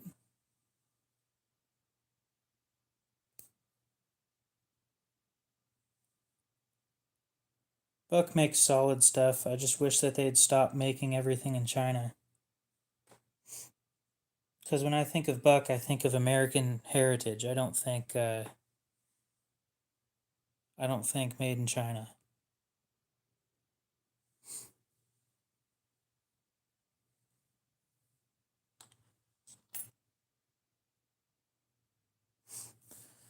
You have a good one.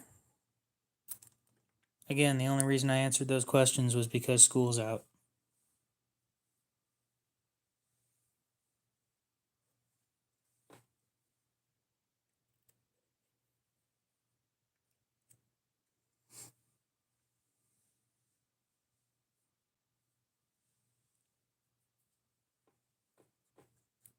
Yes.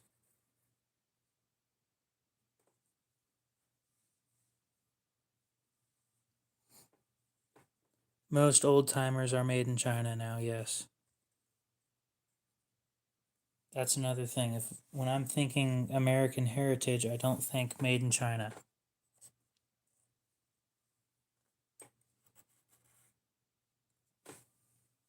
Yep. I think it's sad that I'm not 100% sure on this. I don't want to look it up right now though. I think more than half of Buck's lineup is made in China. And again, I'm not saying that because it's made in China it's a bad product. What I'm saying is Buck has been around for since 60. The Buck 110 was released in 65, so they've been around since at least 1965. And when I think of that, I think made in America, like almost everything was back then. I don't think of how it is now.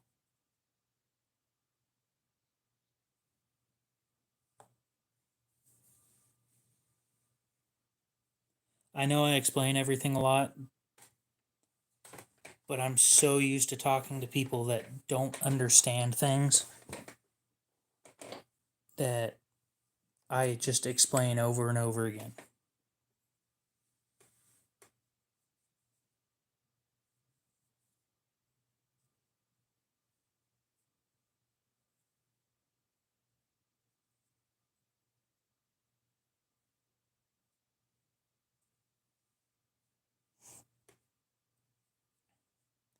One of the worst feelings, and I'm not saying that it happens to me all the time, but one of the worst feelings is knowing you're the smartest person in the room by quite a wide margin. And I'm not trying to sound like an a-hole, but when you can just tell that you're the smartest person in the room, it kind of sucks.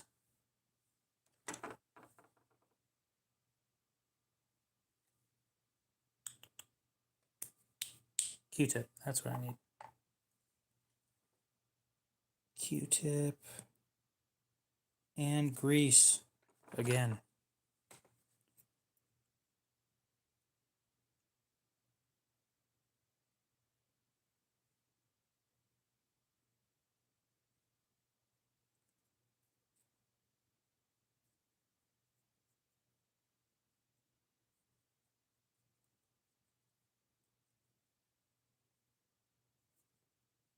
Okay, that should be good.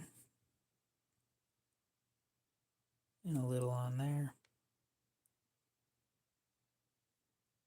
There we go. Gone through a lot of Q-tips today. At least they're really cheap and mostly made out of paper.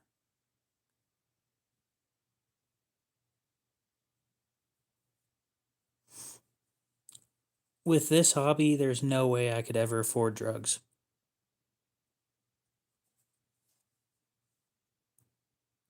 It's like my biggest excuse, easily, of not doing drugs, other than I don't think it's a good idea.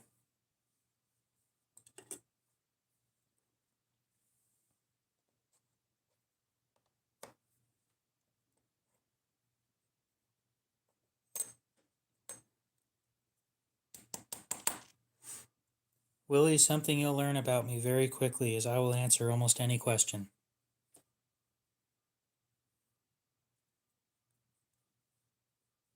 Almost. Nope. This is what I'm talking about.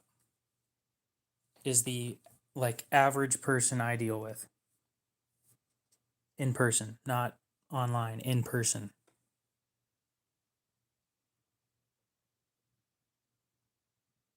You'll be having a conversation about what kind of mileage your car gets. And this dude will show up and say, your pants look weird. That is exactly the kind of stuff that pops up. No. Reddit is a hellhole. YouTube is weird. Reddit is it's a completely different monster.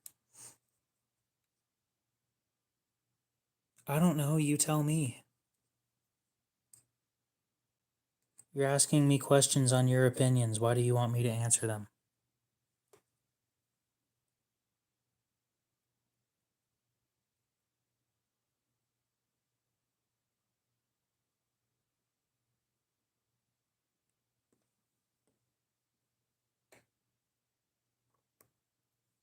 Okay.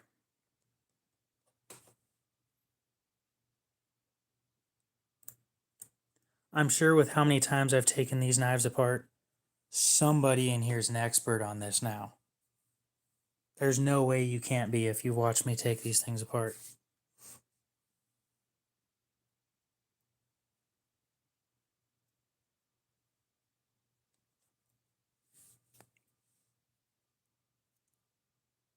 I didn't know ChatGPT could call you names.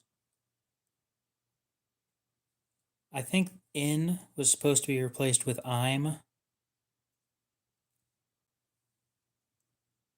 but I'm not 100% sure on that one. It just makes more sense to me.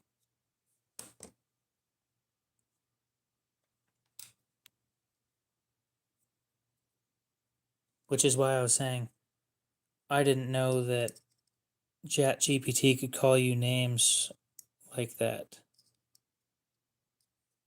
Genuinely had no clue.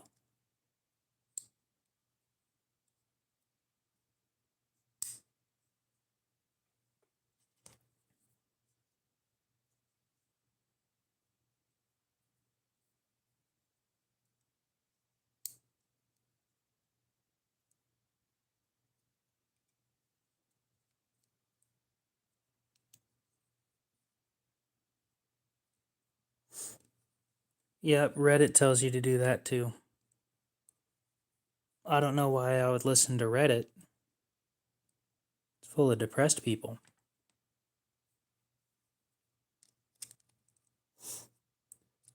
Well, I'm going to go ahead and put you in timeout if you continue, because we're talking about something completely different. And frankly, I just don't want to have that conversation.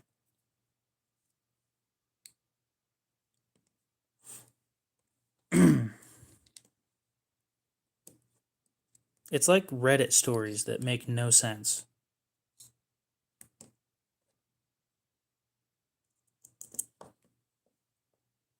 Like, I'll take things that never happened for 300.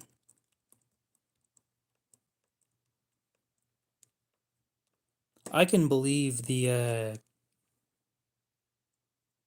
chat GPT telling you to do that.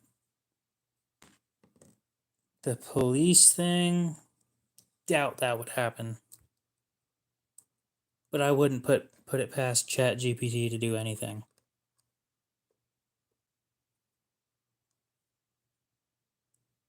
Probably so.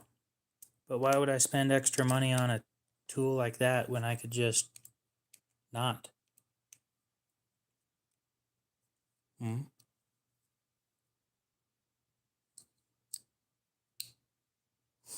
I don't know. I stopped second guessing absolutely everything. Or not second guessing. I stopped being surprised a while ago.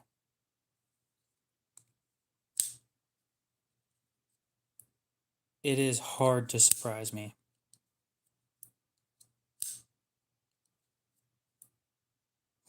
So you're telling me if I got an electric screwdriver, I'd save, what, 10 seconds, 15 seconds every time I take a knife apart, put it back together?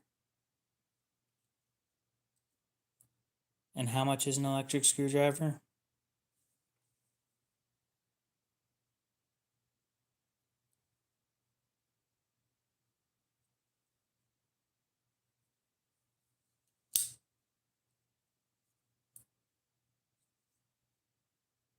Yeah, I'm happy with how I do things. I don't think that I need any, plus electrical is like my least favorite thing to work with. Or work on.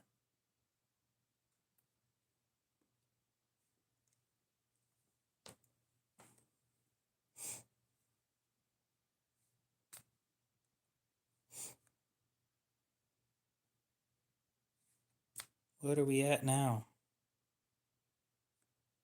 Dang.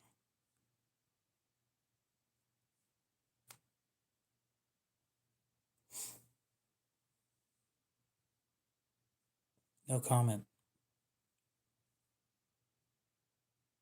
I was not expecting that to happen today. Well, it's the next day, but yeah. Bam. That's a lot.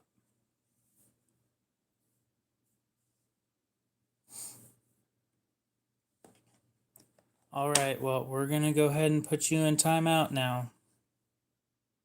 I want to continue having my conversation. So, have a good one.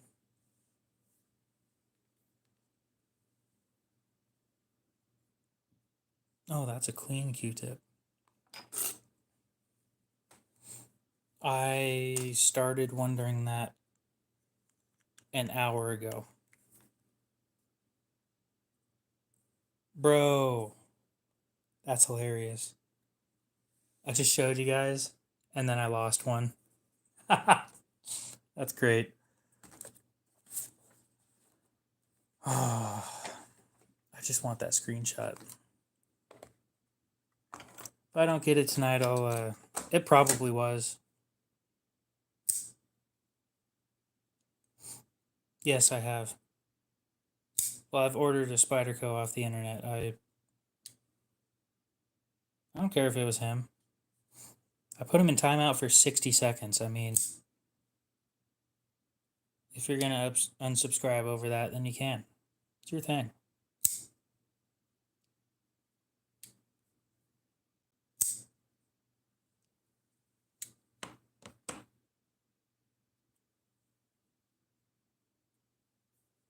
That's funny.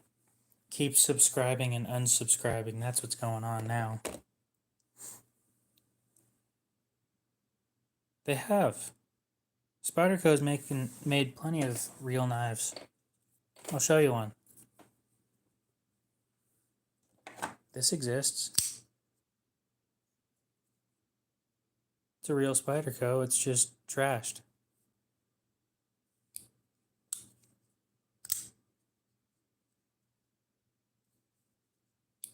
I bought it trashed. I didn't treat it like that.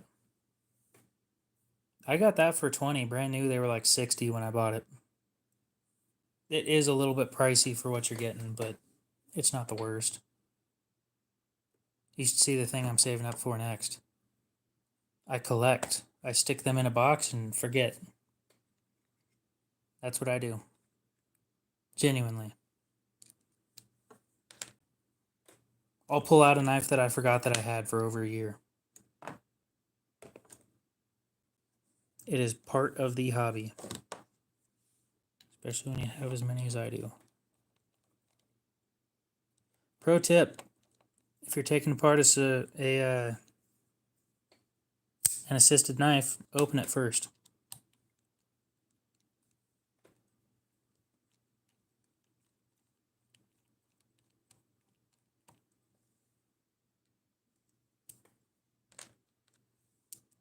And I think I would consider myself a pro, considering I've taken these knives apart. I think at this point, like 70 or 80 times. It's been a lot.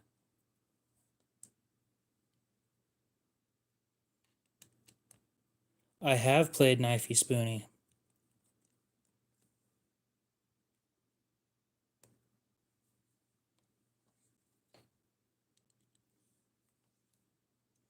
And yes, I know what you're getting at with that. It's funny.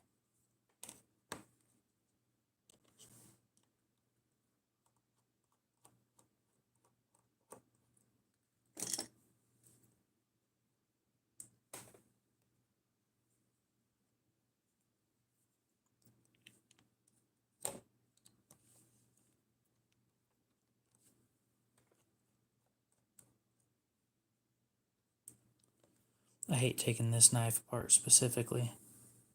It's a bit of a pain. Oh, my pry bar. Thank God. I almost forgot where I put it.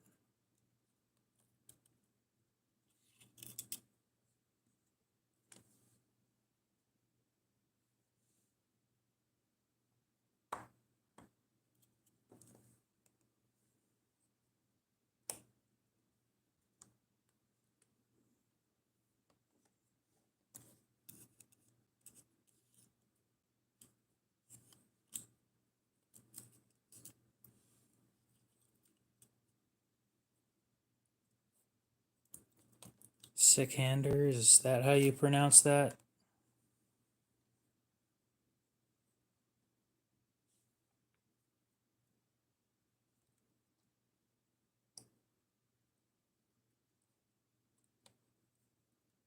You need some help, bro.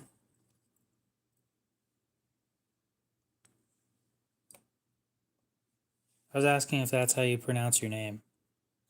Or at least the name that's on your account.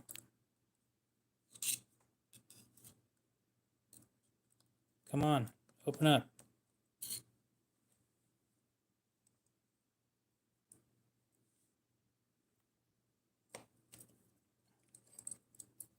I guess the thing's just gonna fall apart in my hands. That works, I guess.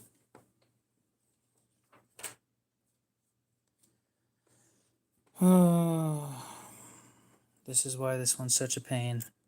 Because it can't come apart properly. It needs to be pried apart.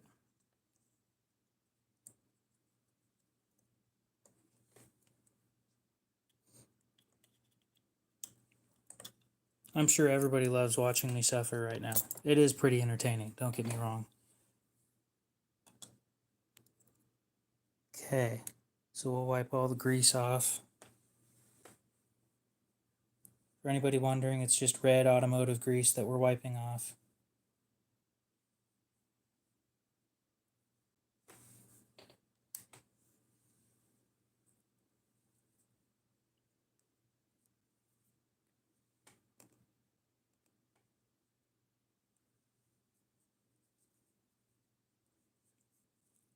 Trust me, normal flippers are great. The whole point of the Speed Safe Assist was because Ken Onion sucked at making smooth knives. Knives are feminine. Oh well. I have a feminine hobby. Whoop-de-doo.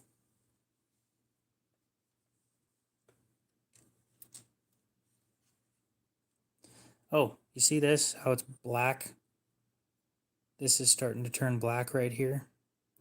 That's from the wear of steel against steel. If you don't treat these properly, then that's what happens to the spring.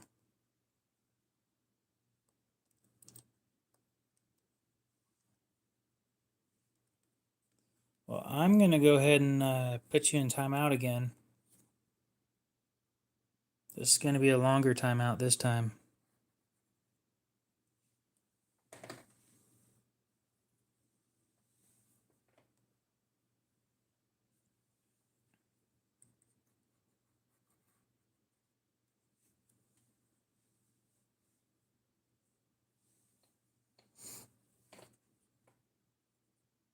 I'd let him keep talking, but I'm trying to keep a conversation going. And he keeps on going into random tangents that I'm going to follow into. Because my ADHD doesn't let me focus on crap.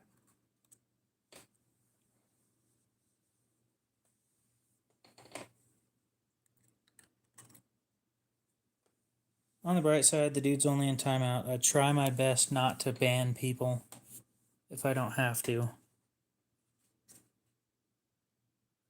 Okay, that's about as clean as I'll get it at the moment. We'll get a Q-tip real quick and clean all of this out.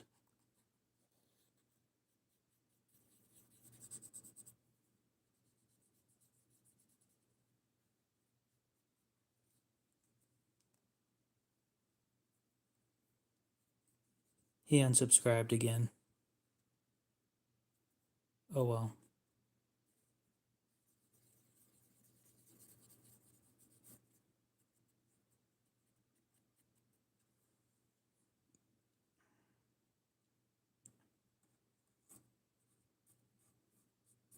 It's not the worst I've ever seen. We'll go ahead and wipe it out with the cloth. Oh. That would have sucked to have lost. That would have really sucked. Couldn't imagine losing one of the main components of this thing. It was just sitting there on the microfiber cloth like I said it would. Because that's what microfiber cloths do. They grab everything. That dry spot on your hand, grab. That is one of the most uncomfortable sensory feelings I've ever felt, by the way. I can show you. I'll take apart a button lock real quick. I don't care. It's not that hard. Putting it together, though, is also not that hard. Grease. There it is. It would.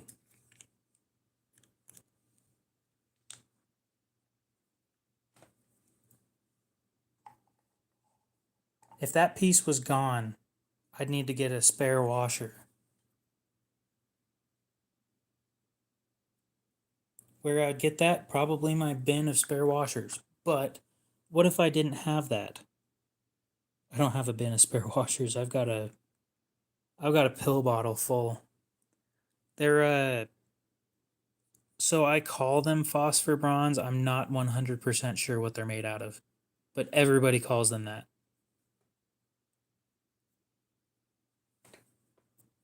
So where the term came from, I have no clue.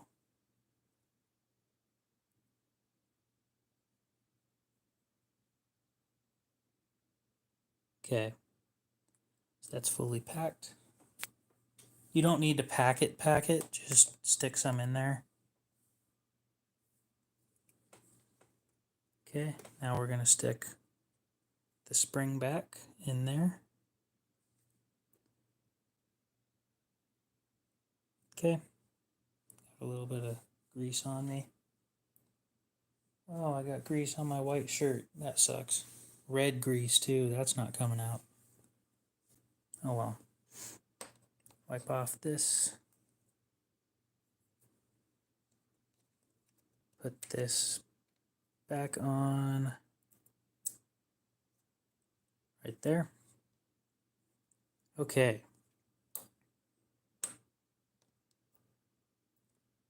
Now this time, freaking magnetized everything, I swear.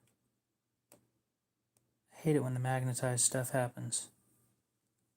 Because everything sticks to everything. Like, you'll have a screw that sticks to the tip of your blade. Such a pain. A little bit of mineral oil right there, and on that.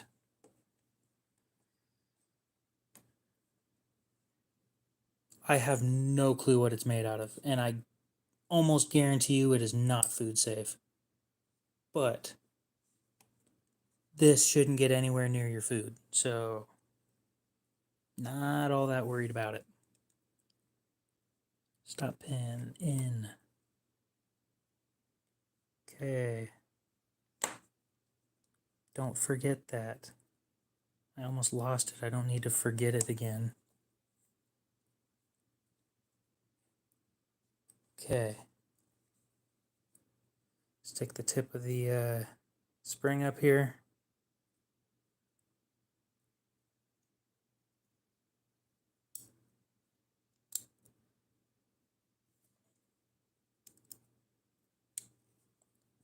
Okay.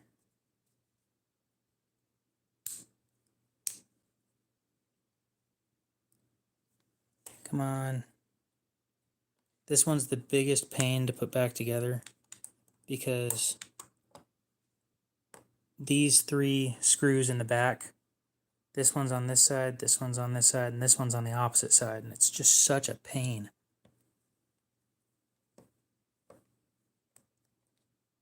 Okay. Oh, so you'll stick to the knife blade, but you won't stick to the screwdriver. Thanks. Really useful.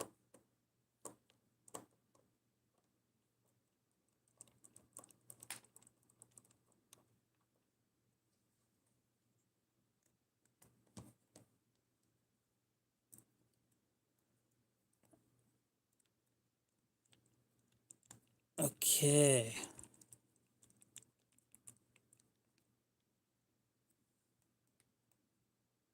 No, I have not been fixing this specific one for the past 5 hours. I've been swapping the grease inside every one of my assisted knives for the past few hours. And no, it's not a loop. I would be happy to have a conversation with you.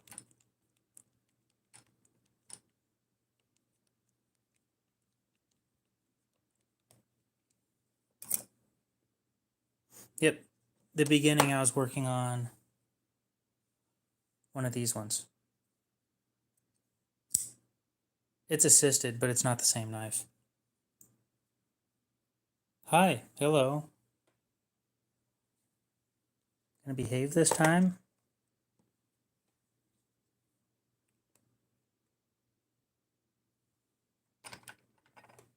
Ha! We did it. 1,000 subscribers. Look at that. That is so wild. I can't believe that just happened. That is insane. I should do a drunk stream. Who am I kidding? I can't get drunk. That's a fun thing, by the way. That, the genetics I got from my dad, I don't get drunk.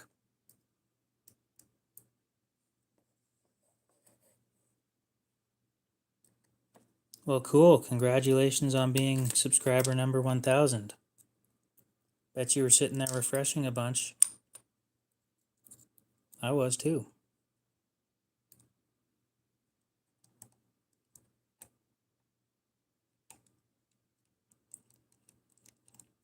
So yeah, for my first 1,000 subscribers, I told nobody to subscribe. That was all based off of people's choices. All of it.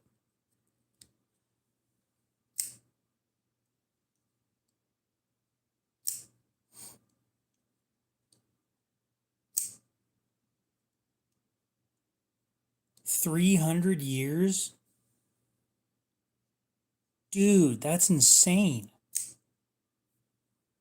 Well, I like mangoes, but no, that was awesome. I had no clue. Dude, that's freaking tall.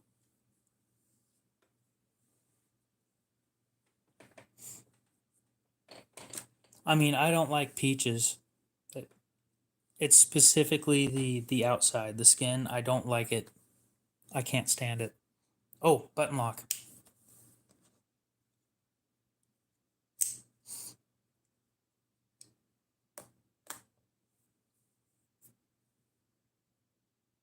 Well, that was a cool fact. I mean, that no, that's being fair.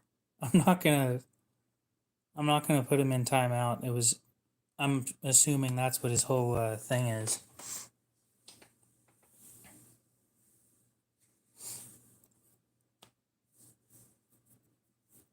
Um,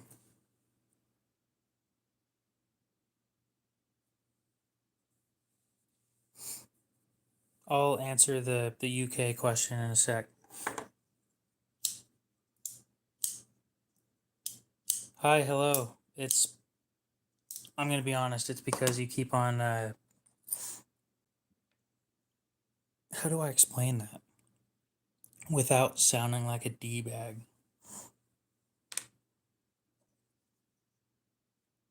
So yeah, this is a button lock, as you can see.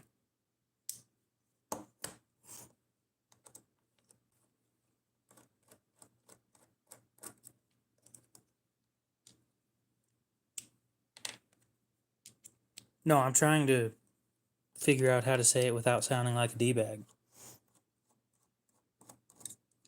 I'm also trying to figure out, I'm trying to figure out in my head why.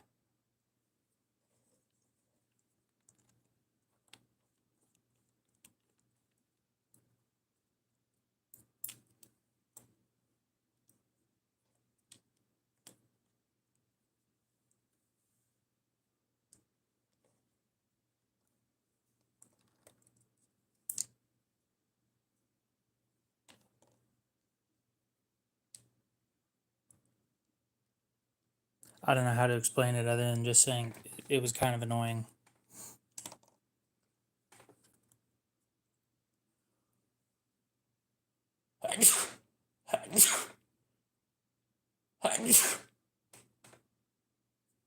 Well, I thought there was going to be a fourth.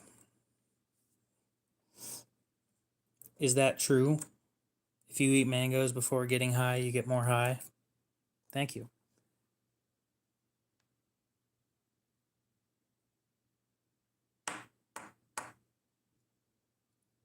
So these are nylon caged water bearings.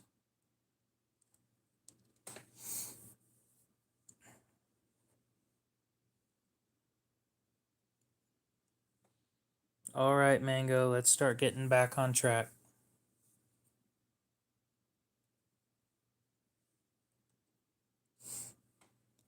I think stone fruit means that the middle of it, or the seed, is a pit in the middle, but I'm not 100% sure.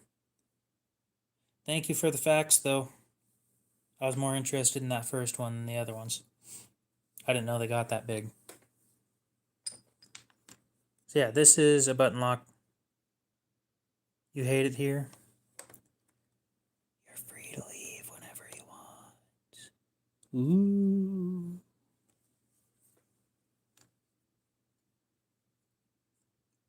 Thank you for the sub. You have a good one. So yeah, I'm going to try this without the... Actually, these ones might need lubrication.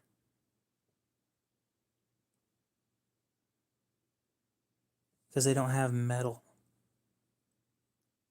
I'm going to try it without it. Okay, so how button locks work is I mean, this one has a tab, but most of them don't.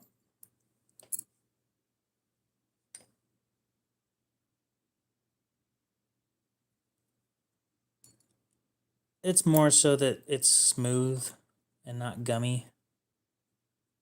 Okay, stop pin right there. Okay, spring on top. Take this pocket clip off.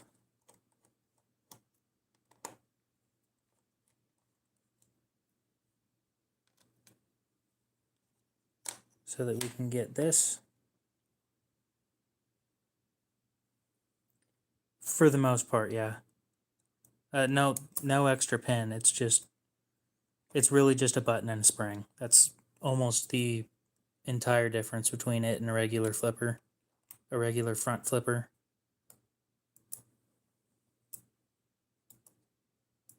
So yeah, that spring sits in there. It's got its own little spot right here.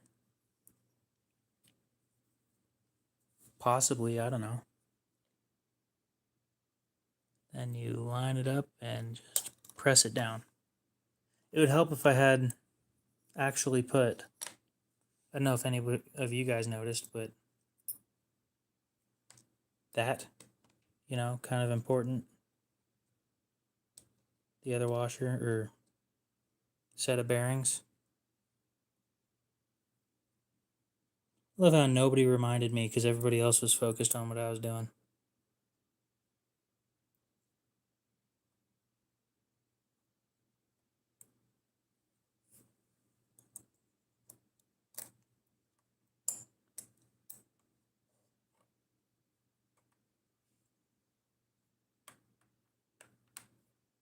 Yeah, I can believe that.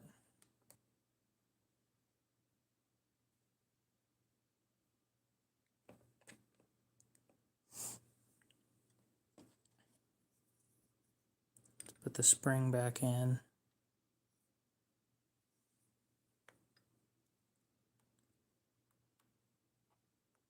You know, if their @ is actually @mango, you could probably go into the YouTube search bar. Now, I'm not trying to make it go away, but genuinely, you could probably go into the YouTube search bar and look them up. And I'm not going to say I'm any % sure, but they probably have some videos for that kind of stuff.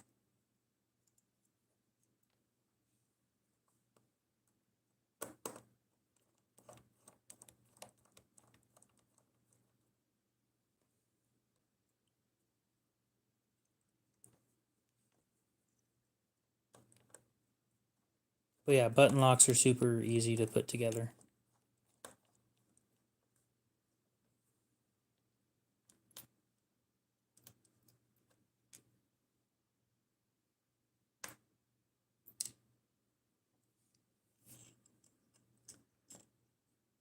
I've also taken this knife apart like 7 times, so... And they also sent it to me to review it.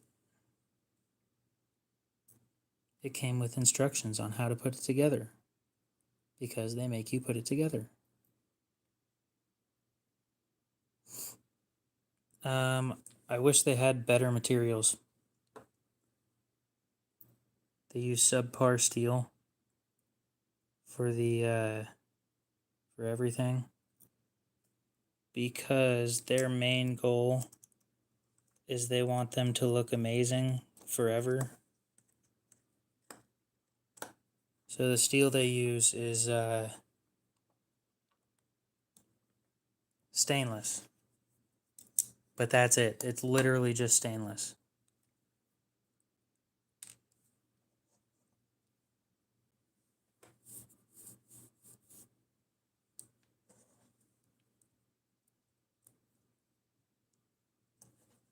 I don't remember what steel they used.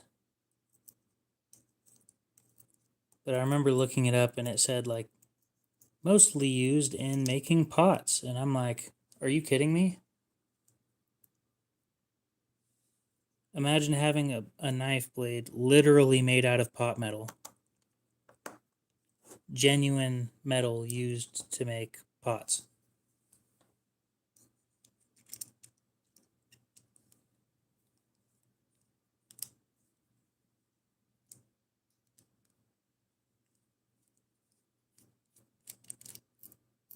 Yeah, that happens to be a downside about this specific one. Is the pocket clip screws actually belong in a certain hole. And if you put one in the wrong hole, then it doesn't look good.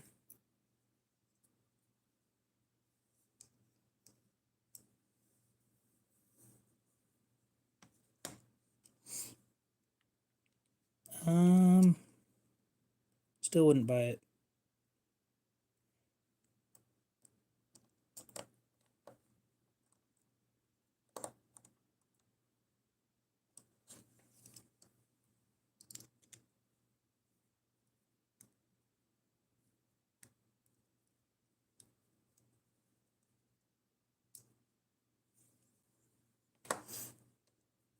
I think, like, you'd have to have a lot of interesting stuff on that knife to make me buy it.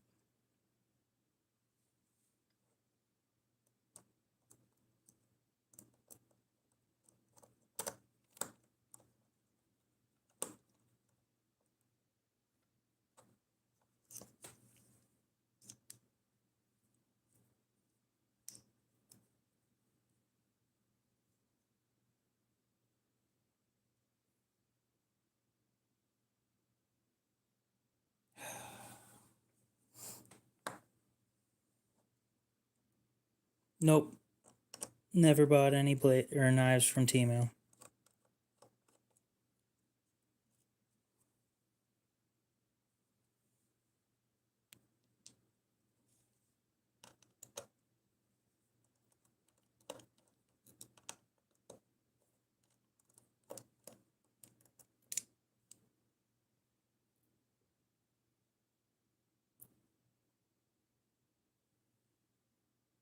I probably wouldn't either, yeah.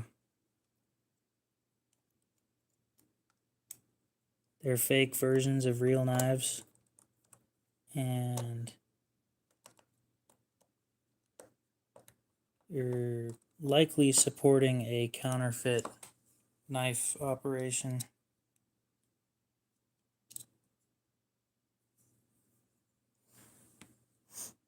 So yeah, they aren't real Benchmades if you got them off of Temu. Hate to tell you that.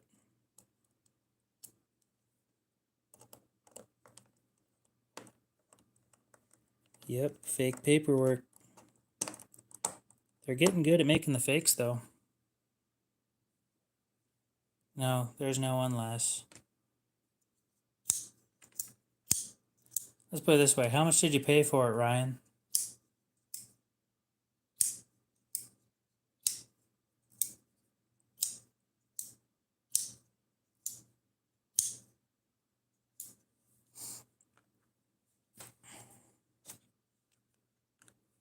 So yeah, it's not real. I don't think Benchmade makes anything other than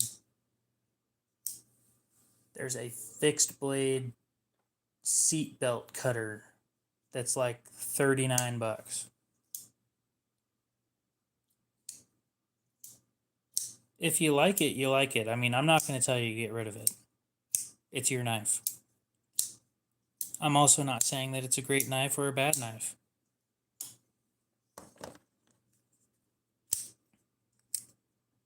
I'm just saying it's not a real Benchmade. Well, sometimes when you get in an accident, things break. And Italian stiletto, where? I thought I put that away already. I did. Bam. Tiny.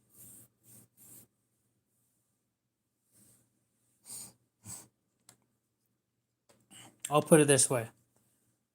Please do me a favor, and if you ever want to get rid of it, don't sell it. Because adding counterfeit knives to the market is wrong.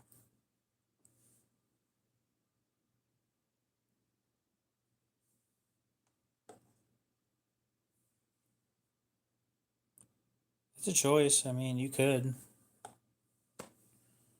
There's no point in not having one. Yeah.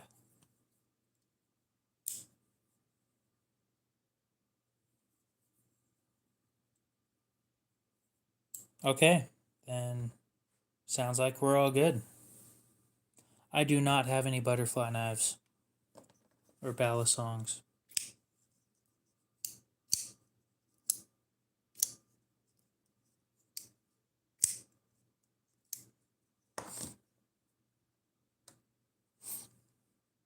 Okay, well, not my kind of thing. I tend to like all my knives clean. As clean as I can keep them anyway.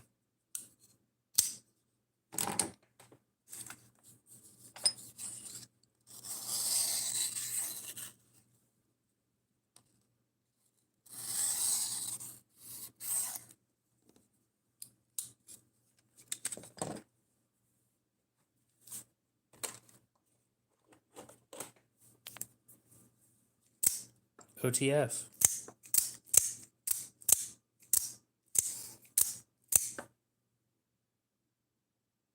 You should take a break. Have a Kit Kat.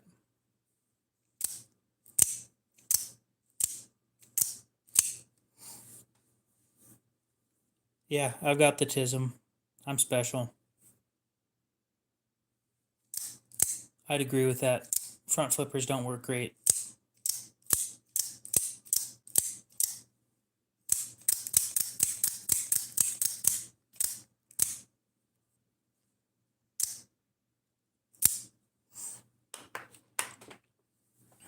My mom always said I was special. She called me Ed too, but my name's not Ed.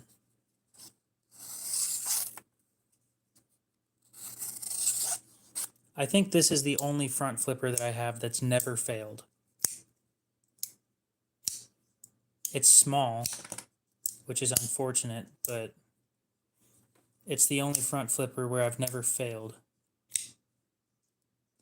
That is a great question right there. And most of it is, do you like it? To me, a great knife.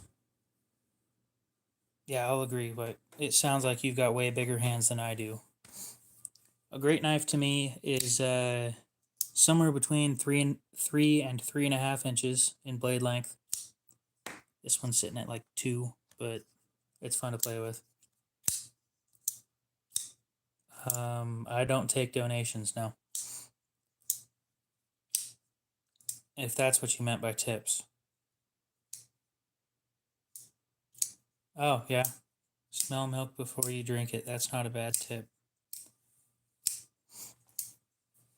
Where was I going with that? To make a great knife.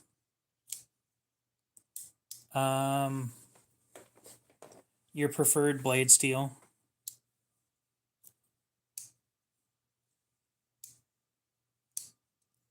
Yep.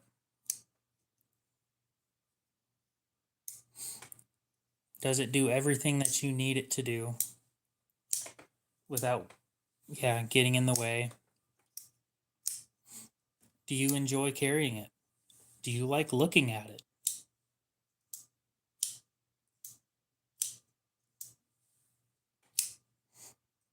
And then I'm not going to say that this is a mandatory thing, but can you afford 2 of them?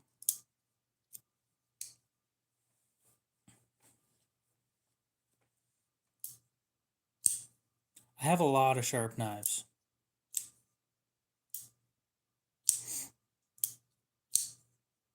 Here's what I recommend you do. I'm going to give you a few knives to look into.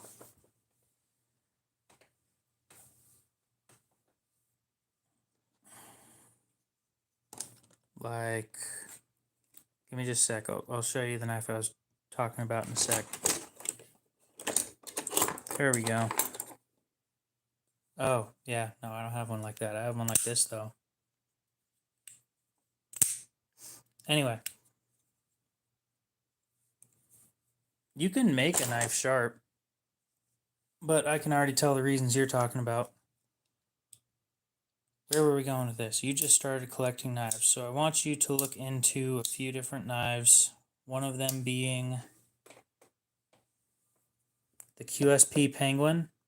You can get this for a really good price. They're about $32 to $90, or 32 to 120 or something.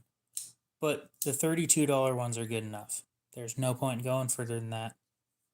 It sounds like that they're having edge retention issues or heat treat issues lately. If you get a good one, then it'll be great. If you get a bad one, then it'll put a sour taste in your mouth, unfortunately. But that's the way that it is. Next one up is the Civivi Mini Praxis, or a Civivi Elementum. I don't have one of those, but I do have one of these.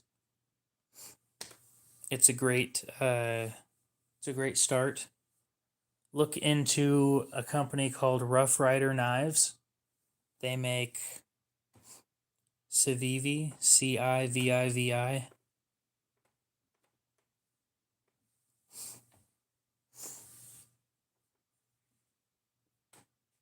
Where was I going with that?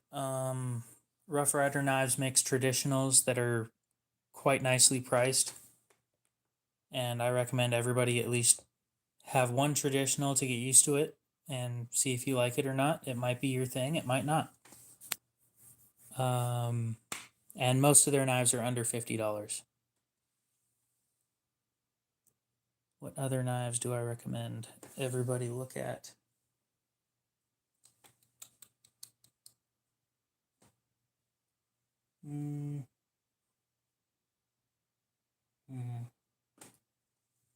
I don't know. I don't have.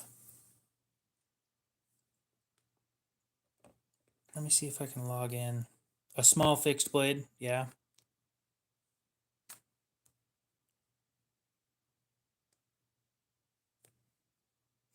Can I log in onto my Blade HQ account on this phone? Ooh. Sweet. Okay, so I can just show you my now I have a wish list on Blade HQ. Spyderco makes decent stuff. And I've got a wish list that has knives that everybody should have. So these are ones for you to check out. Petrified Fish Terra. It's a little large for the price, but it's a good knife, I assume. When I held it, it was nice. Suncut Scepter, for the price, it's actually a really good knife, sitting at about 3 inches. Ontario Rat Model 2. So this, everybody should have one of these to at least try it out. It's a great knife. Next up, a lander of some sort. I'm not sure I agree with this one anymore. They went up in price, and that one too. A P801 SF isn't bad. Of course, mini Praxis like I was showing. An Elementum with the Warncliffe, or just an Elementum in general. Oh, there you go. And a QSP Penguin.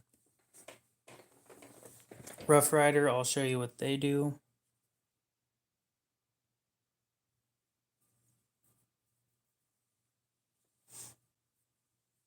They do traditionals and apparently fixed blades. I'm going to look for low to high.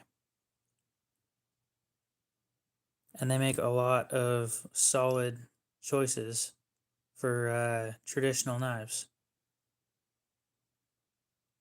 And the one that I had that I wanted, the one that I had saved, let me find it real quick. Rough Rider Denim.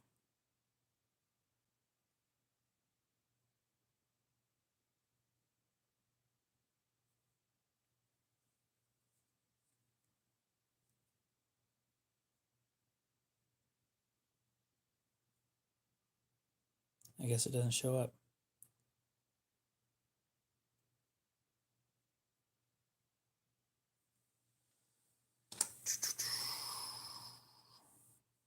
Ooh, we can look at we can filter by, yeah, look at their reserve line. No, not the reserve. The oh, which line was it?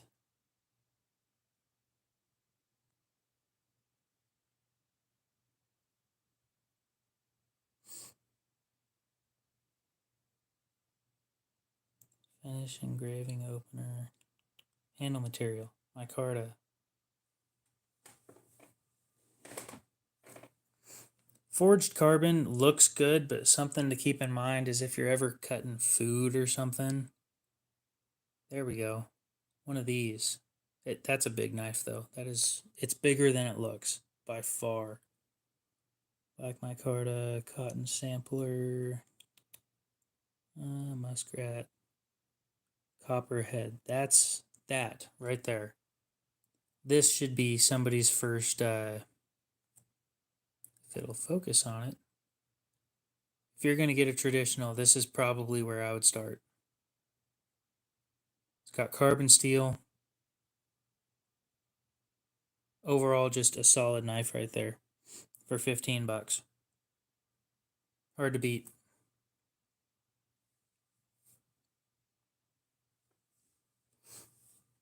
But yeah, stuff like that. Get yourself a little bit of variety and then close in on what you like after getting some variety. Denim micarta with, I think, nickel silver bolsters.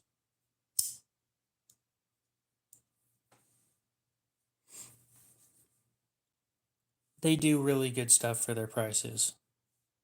It's Rough Rider. RR stands for Rough Rider.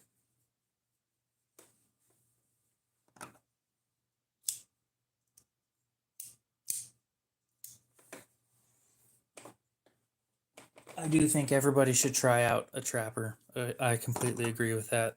This is a large trapper from Case. I never carried this one, but I do like trapper knives. This one's in stainless, so I don't have to worry about it rusting. This one's made by Case.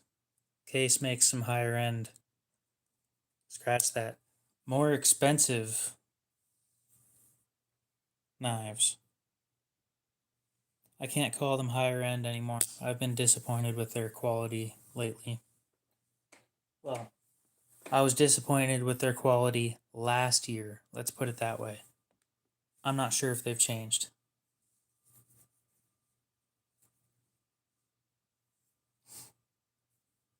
I don't think I've seen that.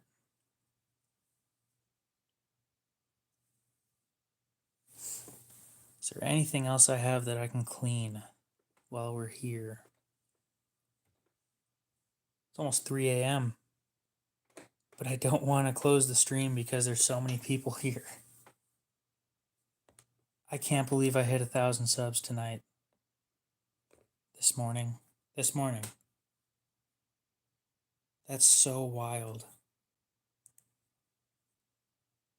Lou, what are you doing here so late? I'm from Idaho.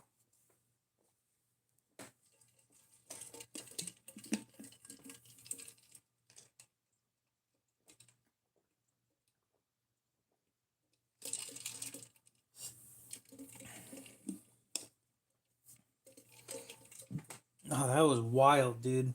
It took me, well, let's see.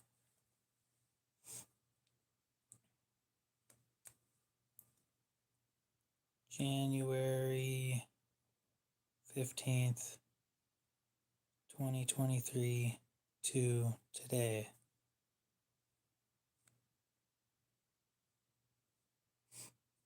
Awesome. I got more than one subscriber every day. I've cut some paper on here. Yeah. 863 days ago, I started my YouTube channel. Oh, so you're on the West Coast.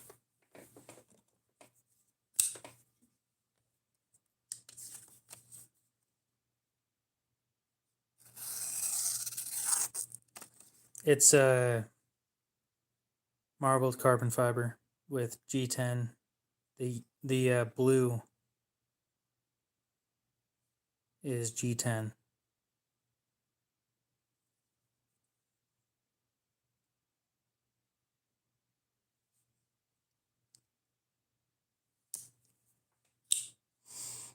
Oh, what a wild wild ride.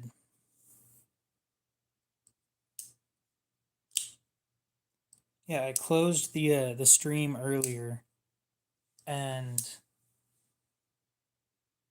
I got 46 subscribers in 3 hours, and I'm sitting there like, that's the most subscribers I've ever gotten in a night.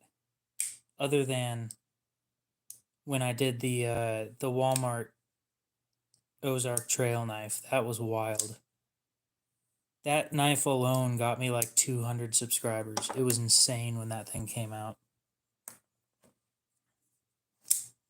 The best steel for the average person is D2. Most people that buy a D2 knife, you may never get it dull, but if you do, it's still not too late to just buy another one. I'm not saying that you have to. If you know how to sharpen knives, then it's not that hard. But I'm going to say a vast majority of people don't know how to sharpen knives. And if you don't, here's where you start. Go on Amazon, look up SATC Diamond Stone. You'd be surprised at how many people don't, so I figured I'd just tell you. SATC Diamond Stone, 400 grit on the bottom and 1000 on top. And then go watch Outdoors 55 and learn how to sharpen. I have a ton of knives. Yep, 14C takes a crazy edge. Smoky Mountain Knife Works had some exclusive that I wanted. It was the Kershaw Lightyear with the Buzz Lightyear color way that I bought. I've bought from them. They're legit.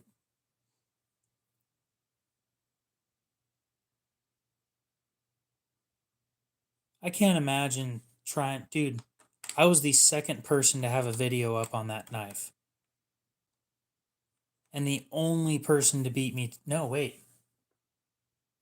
I might have had a video up before Knives, I guess, did. So I think I was the first person on YouTube to put a knife... Or to put that video up. We just collect them. Funny name, by the way.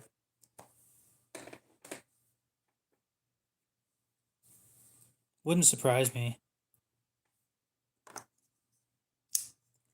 Ooh. I love that question. Oh, sandwiches.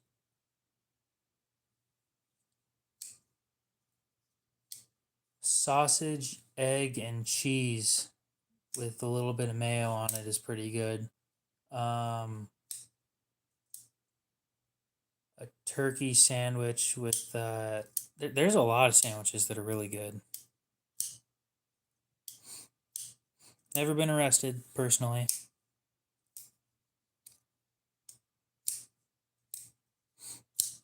That's a good answer. See, I would agree with the bacon on that sandwich, but the problem with putting bacon on that sandwich, it's 5:04. How are you 14 minutes off? 15 minutes off.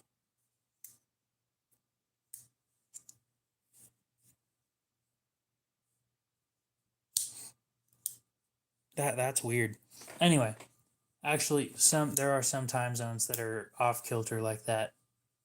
I can't remember which ones. There's like 48 time zones or something. There's so many more than people think there are. Not 48. It's 37. It's an odd number of time zones. Double checking. I want to make sure I'm not wrong. But I'm pretty sure. How many time zones? 24 regions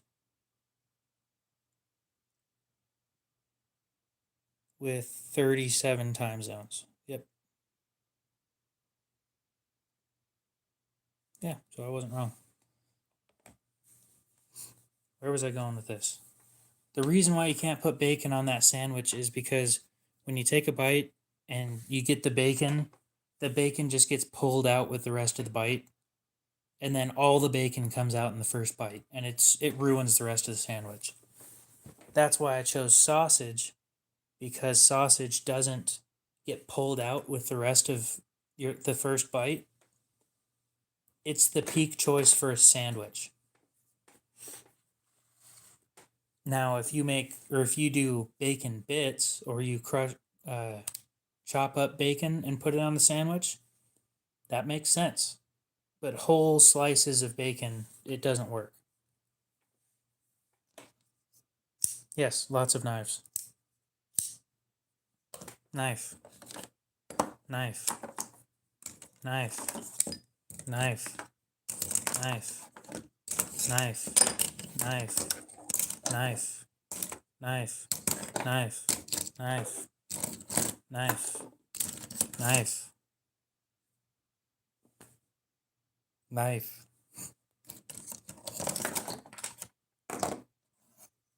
Probably have that closed. Q-tip. But yeah, I have a shit ton of knives on the table.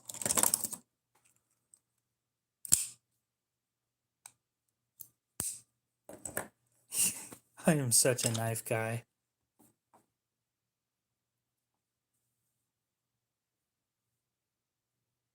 This one, the CJRB Ruffian.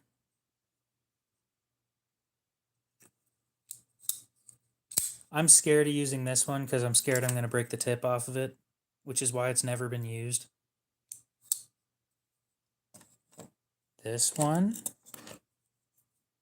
Look, there's a lot of black stuff on the table. Okay. This one.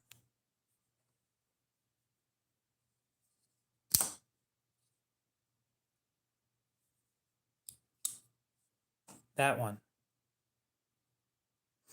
It's a tiger stripe pattern. 3 holes in the blade. Oh, that's a Kershaw Whirlwind.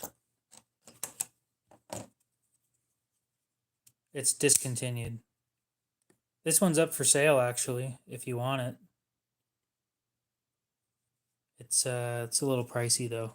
It's sitting at $90 on Blade Binge right now.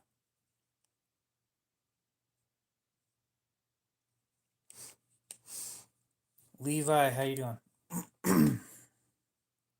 Brown knives. I don't like brown all that much. I'm not saying it looks bad, but it's not my favorite color. It's expensive. These things sell between like 30 and 250 bucks apparently. I have the answer to your question and you're gonna love it. I have my ways of getting pocket clips, by the way. Hilarious story. I was on an auction and yes, first of all, I still do have that junkyard dog too.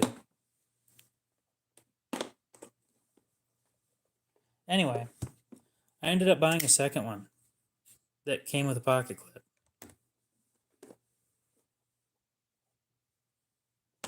That one's up for sale soon, by the way. Let me get everything out of the expensive box so I can pull. Bam! The expensive one. So yeah, I just bought another one just for the pocket clip. That's the whole reason I bought this thing. But it's super comfortable. Like, this is a really comfortable knife. So I just didn't take it off.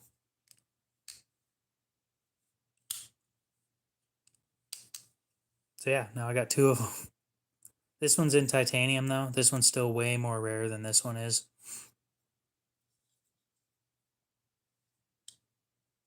It's riveting. That's what it's called. That design is called riveting.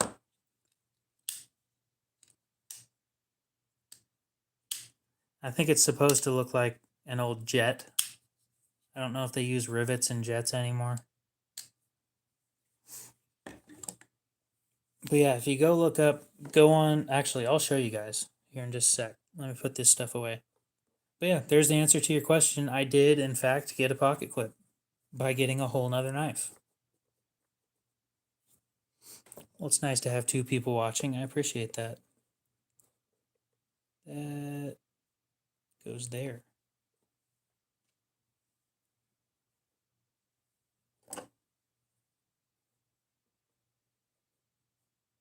Civivi Shiro. I'll look into it. I use them.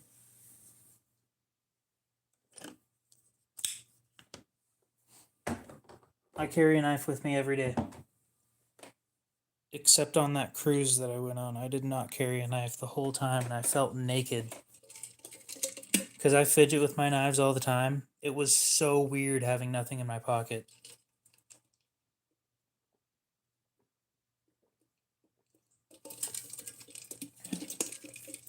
Yep, just a sec. I can test them after. There's a couple knives I needed to look up. The Junkyard Dog, the original version.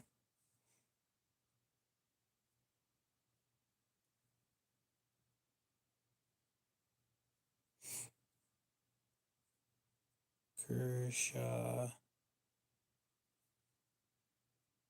Yeah, so everyone that shows up is going to be the Junkyard Dog 2. But the original one looked like an American fighter jet. That's how the original one looked. And it's smaller.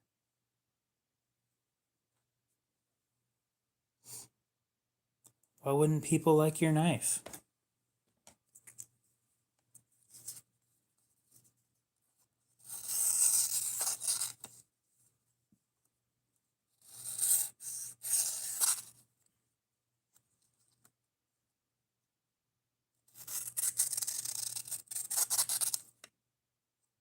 Okay. I don't know if you're trying to be intimidating or not, but you kind of suck at it.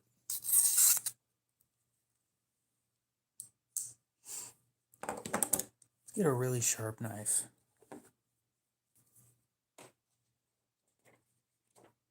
Did I already shred all the other paper that I had?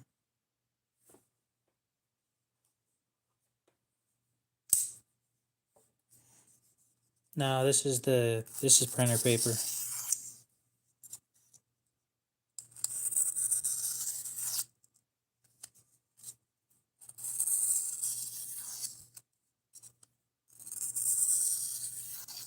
No effort.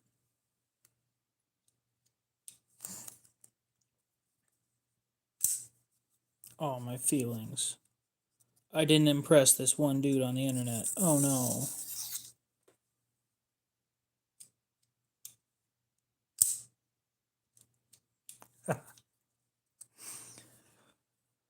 Oh yeah, it's sharp.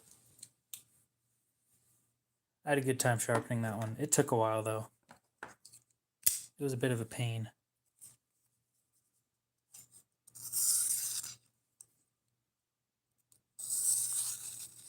Yeah, let's not poke myself today.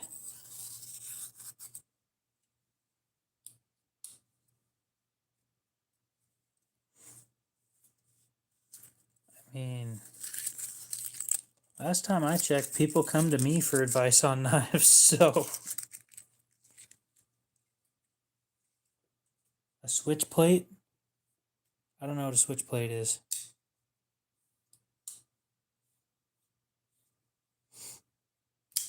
Oh, I don't care. I'm having a great time. I still got 68 people in here. You're stuck with me. We'll get another sharp knife out here in a sec. This one, for how small it is pretty sharp.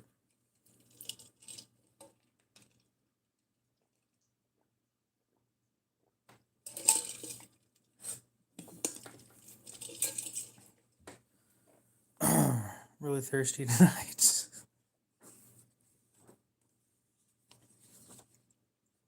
The less effort it takes to cut through paper, the more impressive it is.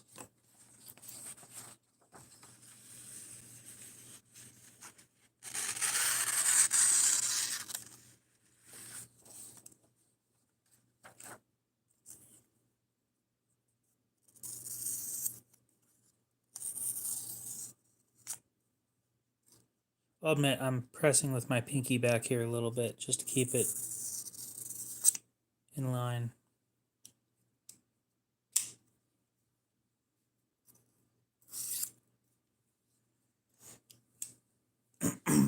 This one's up for sale too. I actually need to take it down because I'm done selling stuff on eBay.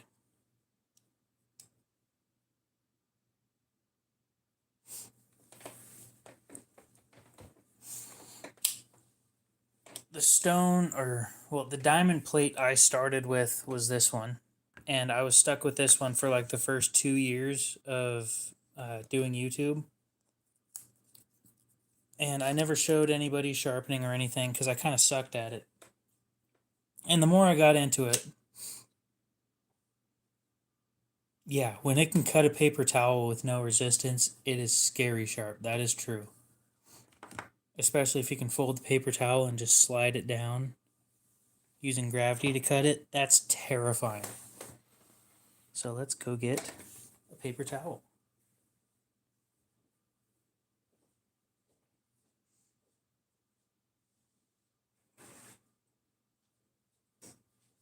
We'll wage war on paper towels. How about that?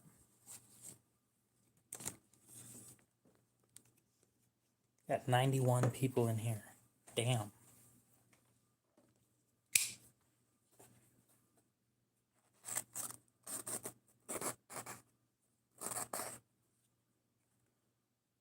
I'd say that wasn't too bad.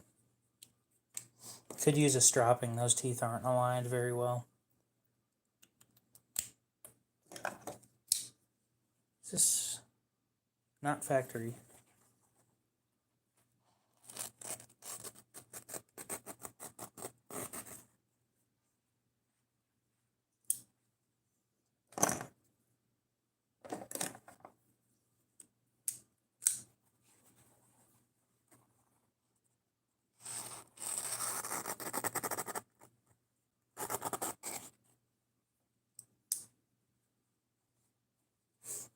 And knife. I completely agree with that statement.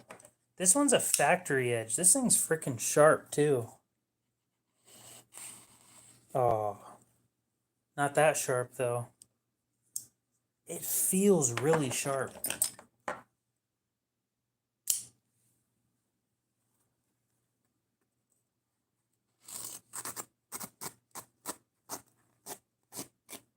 I'm genuinely just lifting this up. I'm not even pulling down on this.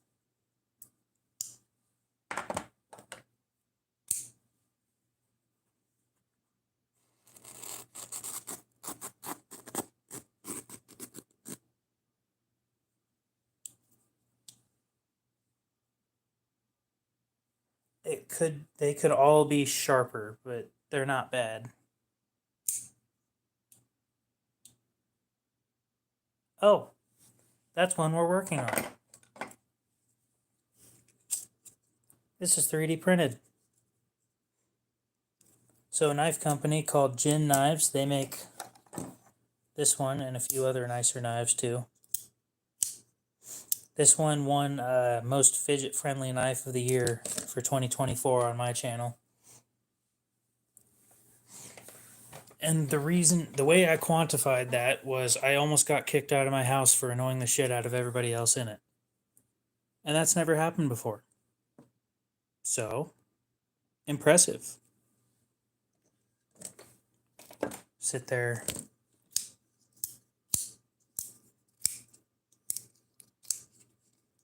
There's so many different ways of opening this thing. Anyway, this is a design that a guy called Knives, I guess. He's also on YouTube. Go check him out.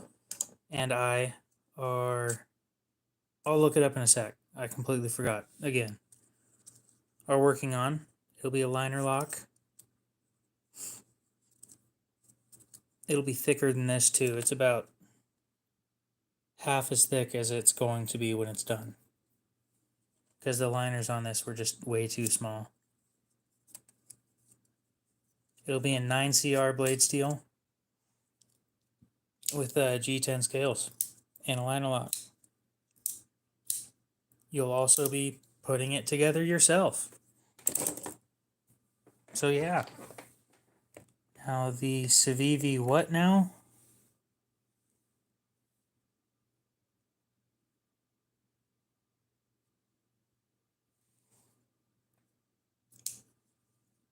CHIRO. Oh, screw that. That tip is going to snap. There's no way you'd catch me using that thing.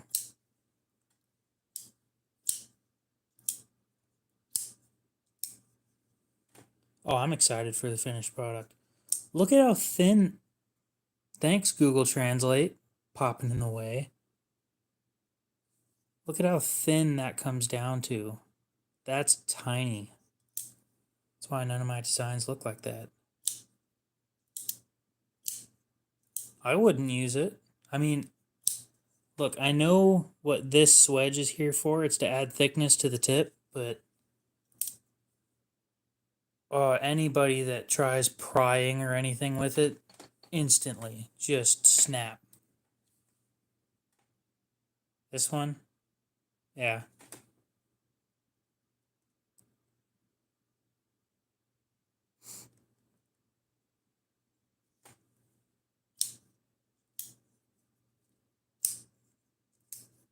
Yep. Definitely interesting looking. Well, he says it's pretty tough, but I wouldn't trust it.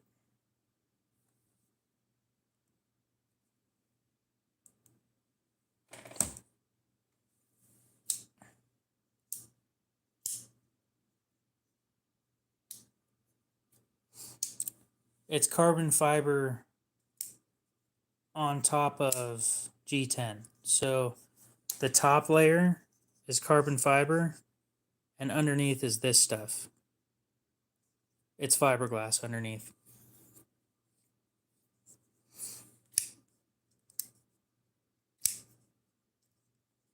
I still wouldn't carry it. I just don't like that blade shape. It's not my thing.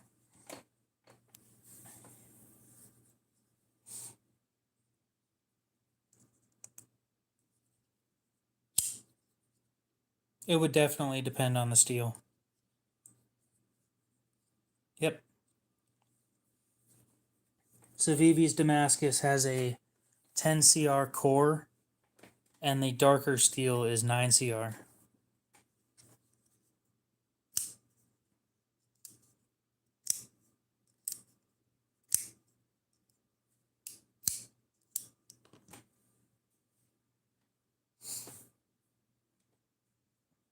Probably.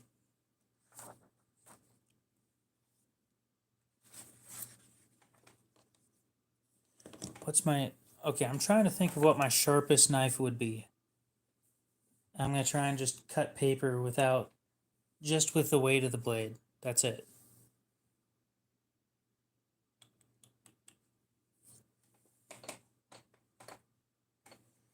Well, this isn't going to work out how I want it to, but it's sharp. Really sharp. And we'll lift this again.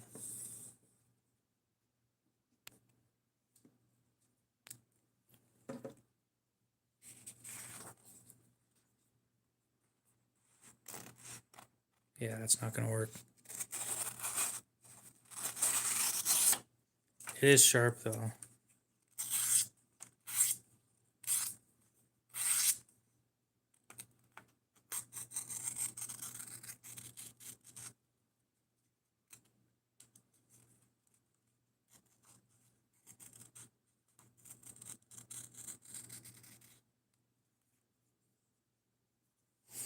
Yep.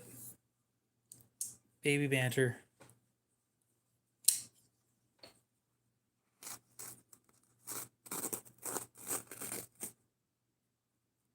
It catches a lot. That's the thing about Nitro V right there. I don't play golf, and I don't think I'll enjoy it. However, somebody described it as you drive around in a tiny car on grass drunk and hit a ball every once in a while with a stick, and that just sounds like a good time. So, well, you have a good one.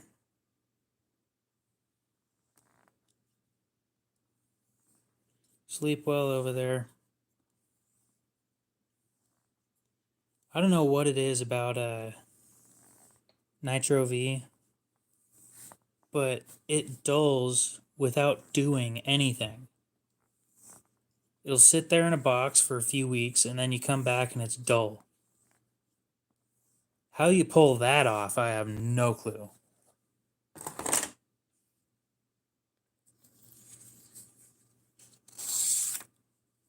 See, that's the kind of edge I expect out of this thing. And it really shouldn't be having trouble cutting this. Exactly. That's exactly what I'm talking about. That's how it should have been from the get-go. I didn't even do anything.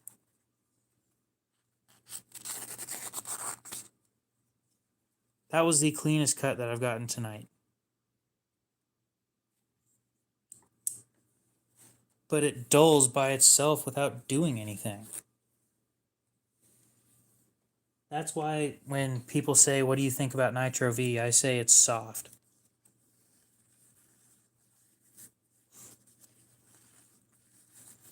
It's like the least expected thing from a blade steel is you'll be, I'm not going to cut these things wet.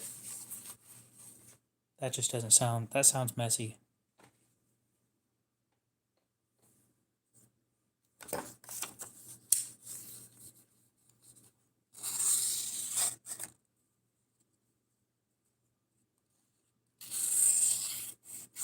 It wouldn't work with the way it's designed. They could design it different, but sentimental value, I don't know.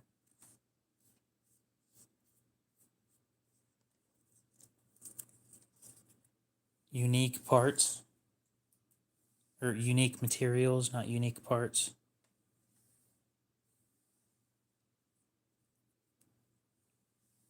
I'd say titanium, but titanium isn't unique. They use it a lot. Mocha tie.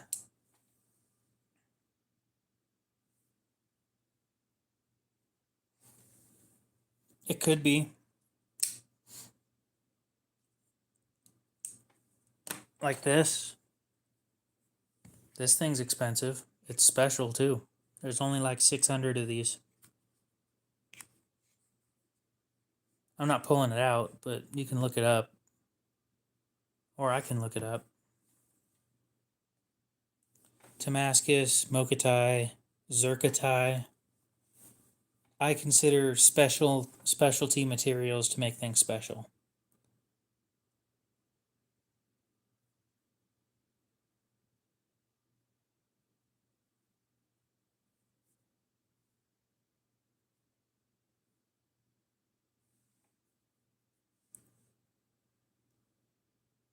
Yeah, so this is what mocha tie looks like. The that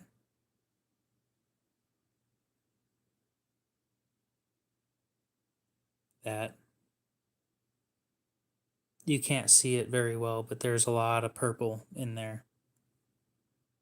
Most expensive knife I have, this runs about $250. It's expensive. The one that I pulled out earlier, the Junkyard Dog 2, runs about $450, and it's my most expensive.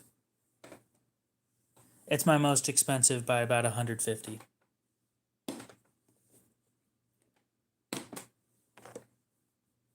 Of course, I'll pull it out again because I love to show off every once in a while.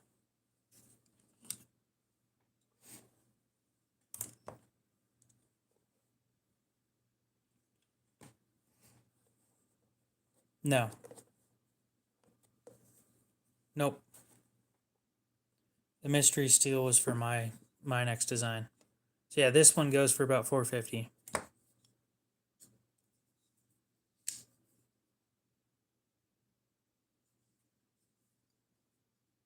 And it is a specialty thing from yeah, I've got two. They're I don't want to call them prototypes, but they're pre-production um, proofs of concept. Let's put it that way.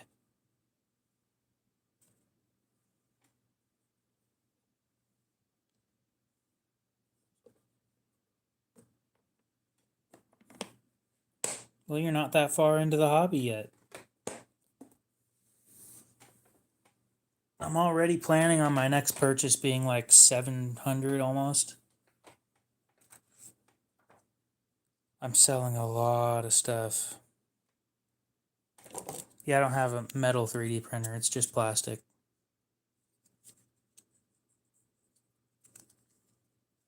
Yeah, this is what we're working on right now. I've removed this right here. Yep. So you won't be able to do this on the real one.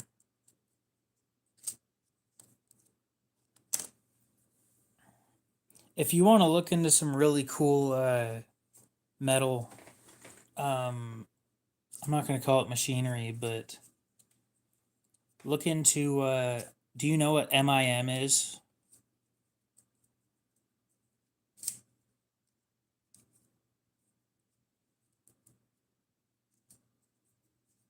Because it sounds like this might actually interest you if you're into that kind of stuff.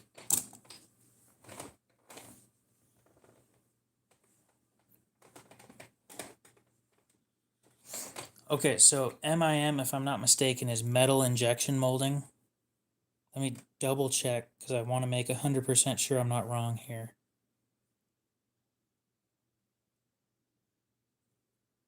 Meaning, no.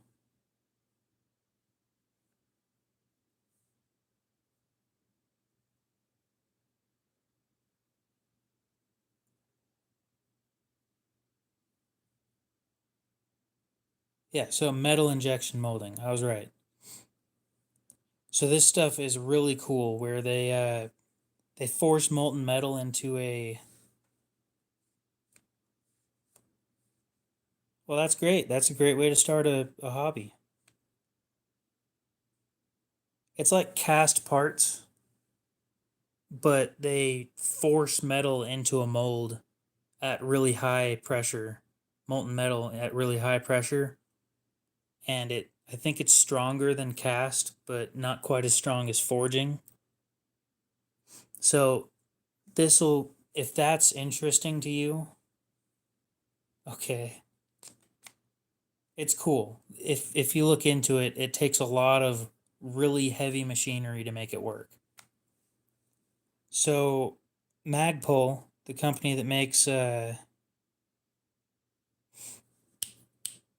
they make the PMag for AR-15s. It's a 30 round magazine. They came out with a knife called the Breslow that used something called MVN. Well, you get really unique injection molding stuff that you can't get through casting. So this is called MVN 35. The blade is injection molded. This is a really big deal in the knife world right now, and nobody has any clue. And of course, it's on my wish list because I really want to get one. Maybe I can show a video. Hopefully, I don't get striked or something. But maybe I can find a video of metal injection molding real quick.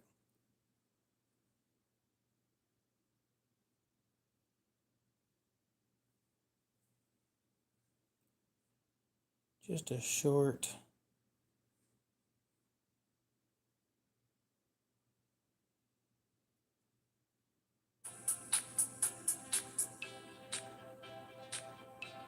I don't need to hear your stupid music bullshit.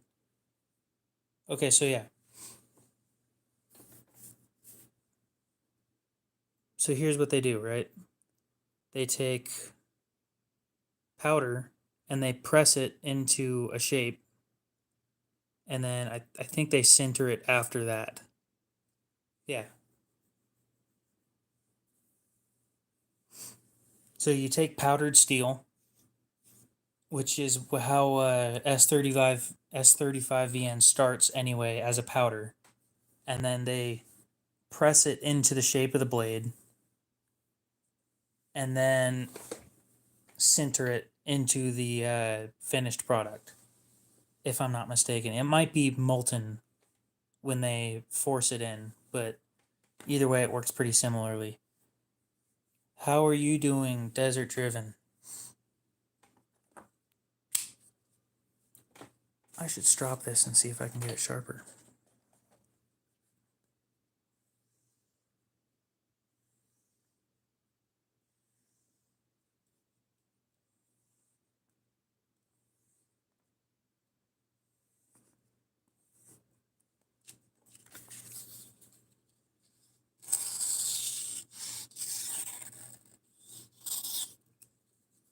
Yeah.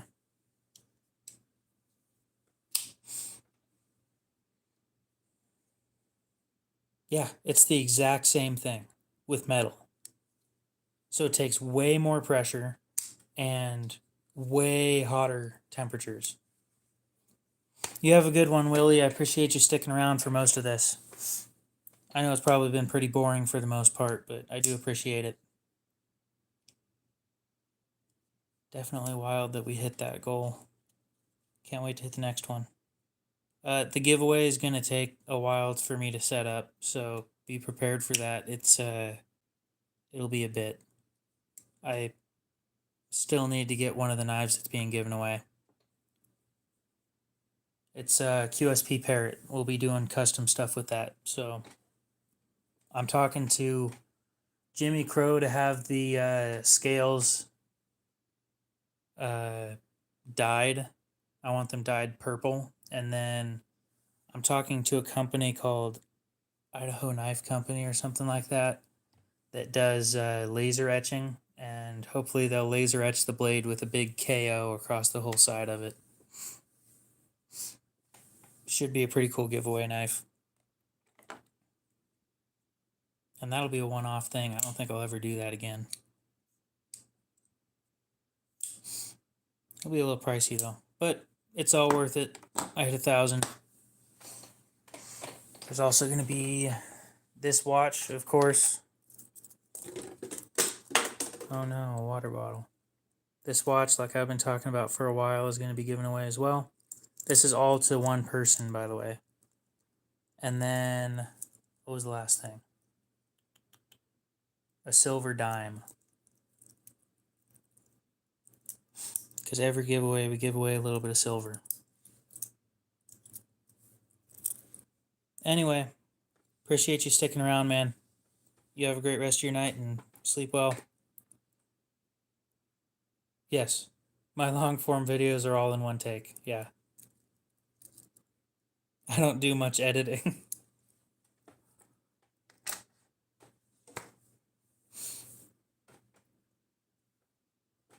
I would agree. I wish I was more interested in firearms, but they're expensive and I just can't afford that kind of stuff. Which is why it's a knife channel and not a gun channel. That is the only reason I didn't do a gun channel. Genuinely.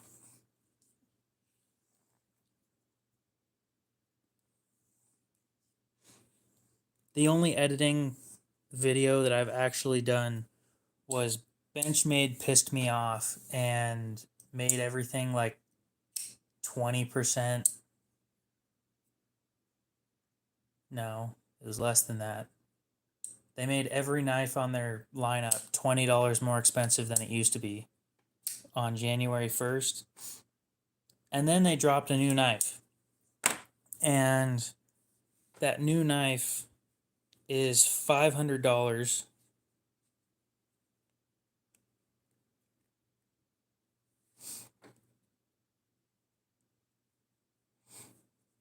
That part where you explain stuff and look stuff up is really good. If it was, yeah. But I suck at editing, so the only editing that I do on all of my videos is I increase the volume. Because for some reason, it doesn't record my voice very well. I'm sure you guys can hear me fine through this, but I double the volume on all of my videos so it sounds normal. And how are you doing, Mimi? Let's see, the only video that I ever actually did editing on, what I would consider editing,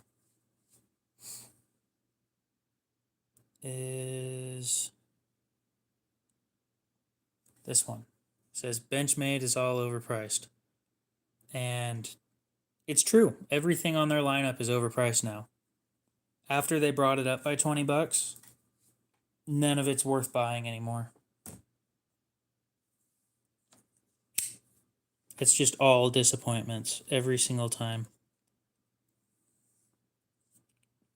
If they see, here's what Spyderco did.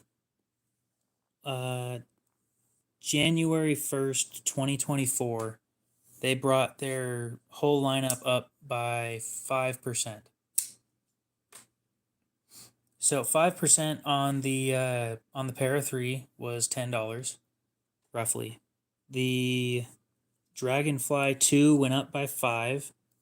You know, everything went up by 10 or 5%. That's reasonable. 10% maxes out on their higher end stuff at like 20 bucks. And that's for like a $400 knife, so put it that way, it's reasonable.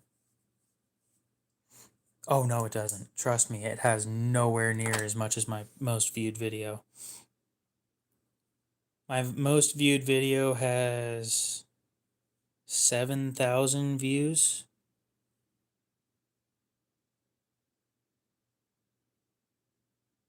My 2024 Knives of the Year, that one hit 848. I like Kershaw. I've got a lot of Kershaws. I've got a lot of leaks. Kershaw. I'll bring out a shit ton of Kershaws here in a sec. Stormtrooper knife, 1100, 3000. 40, 136, 1000. 4,000, 1,000, 7,600. Those are my peak right there. Those ones did the best by far. I've never hit that high of a number right there. Except that my, yes, there are. Metal Complex. I don't like him. I don't like his streams. I'll put it that way. He's got 736,000 subscribers. He does a live stream every Friday and does a giveaway every Friday. Currently just talking. Actually, my streams do better than all of my videos, which is kind of why I stopped uploading videos. Because the streams are just doing so much better. It's disheartening when you put effort into a video and it doesn't get anywhere near as many views as you just blabbering to a screen.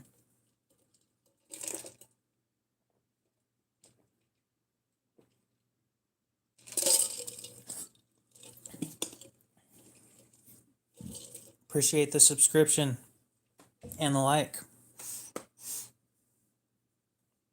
I have no clue what you're talking about. Not gonna worry about it. Yeah, so this is the second stream that I did today. The first stream, I got 16,000 views in 3 hours.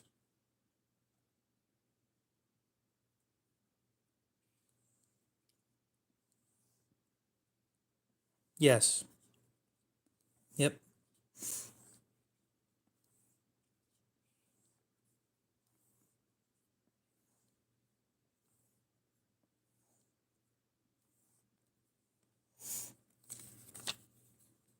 That's the most views I've gotten on a single live stream, was 16,000. This one might have gotten me more.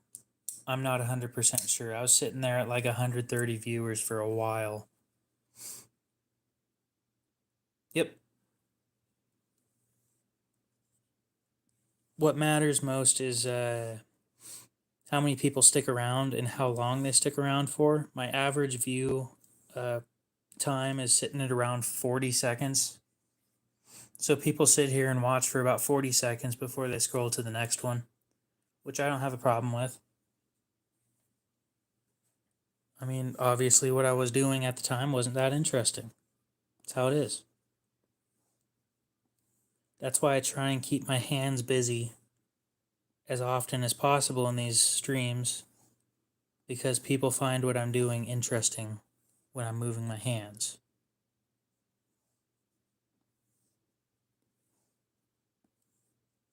If you're not doing anything, people go away. That's how it works. As long as you're always doing something. It's like looking busy at your job when you're not.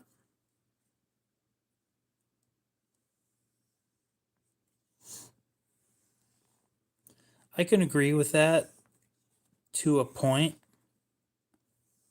A lot of my subscribers forget that they're subscribed. That's how it is. I'll start uploading more when I have more space. My phone runs out of space really fast. I'm sitting there at any given point in time with about 2 gigs worth of space, and a video takes 2 gigs. So the problem there lying is I need to have enough space to have the video twice for me to edit it and for the edit to what's it called? The edit needs to be able to be exported onto my phone while the original one still exists.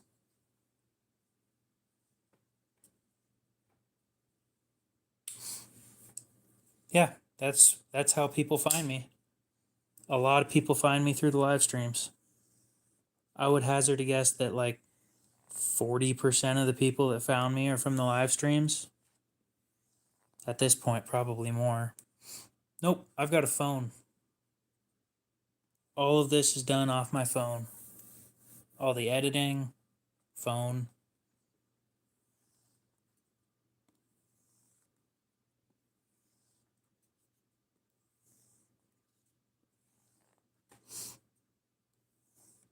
YouTube's expensive. I mean, if you really want to do this stuff professionally, it gets expensive very quickly.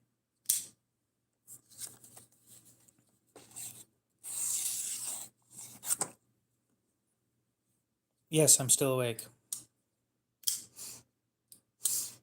Yes, they are computers. However, they are not a PC or a laptop. Here in about 24 minutes, I'm going to go ahead and end the stream. It will have been a 4-hour stream at that point, and it'll be 4 o'clock over here.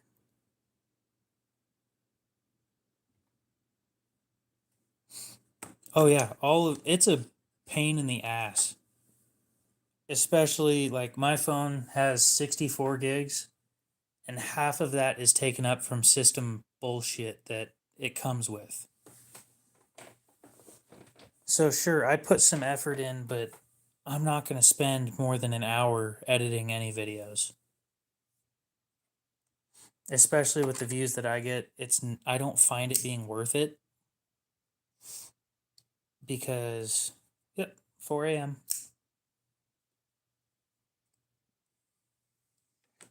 Nope. I have a OnePlus N300.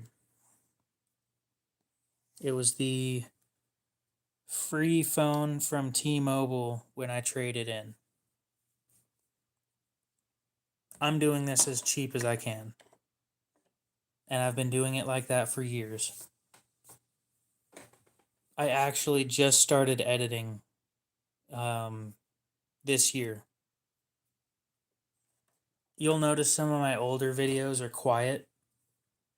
It's because they are. And I didn't edit them to make them louder until some people said, I can't hear what you're saying, so I have to turn my video or my volume up. And then when I go to the next video is really loud. So I said, okay, I'll fix that. I'll find a way to fix it. I don't like iPhones. I don't like Apple. Let's put it that way. I don't like Apple in general. Not the best experience with them.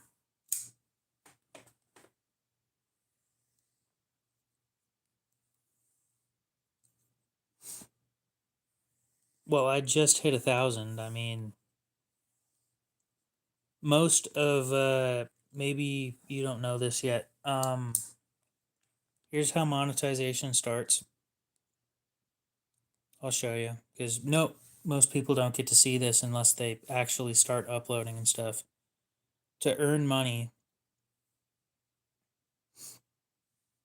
yeah, sure, but I don't feel good taking donations. Also, I haven't hit enough watch hours to get donations yet.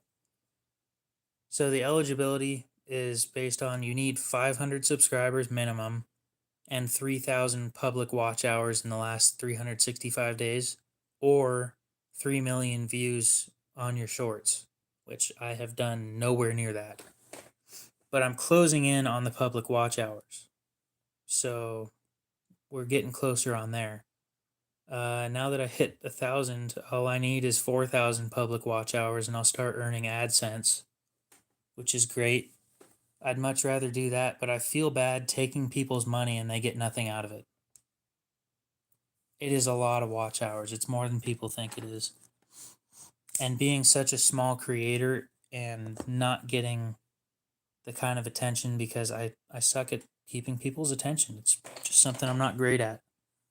All of my watch hours come from live streams, which is why I've been live streaming so often.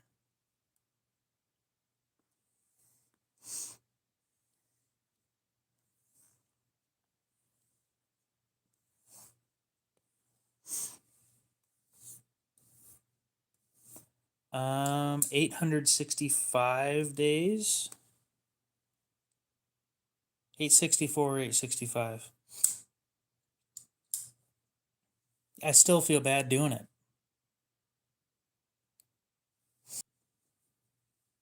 I feel bad taking money and they don't get much out of it.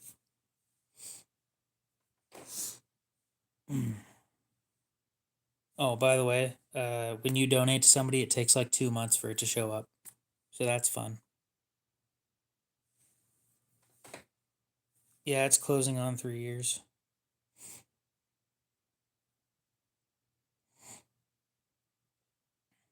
Yep, 863 days. So we are closing in on 3 years. 3 years will be on January 15th, 2026.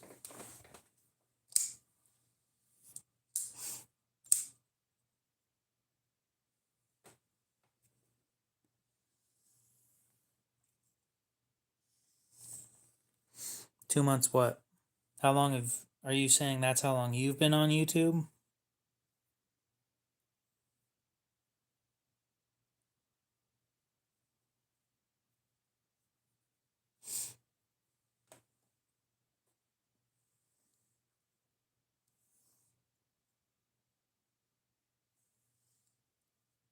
I'm 23.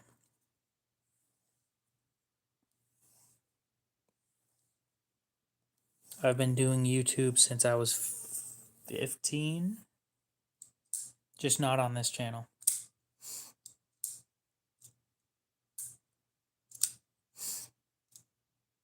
What do you mean by scam people? Because now I'm curious. I don't think I got that. Yep, I'm one of the youngest in the knife content creation sphere. Most of the knife content creators are in their 30s and 40s. We got some guys in their 60s, of course, because they like the traditional knives, but most of them aren't under 30. Most of the guys I talk to that are part of what I would consider the group, which is all the guys that I've been talking to for over a year, only one of them is younger than me, and the rest of them are like 10 or 15 years older.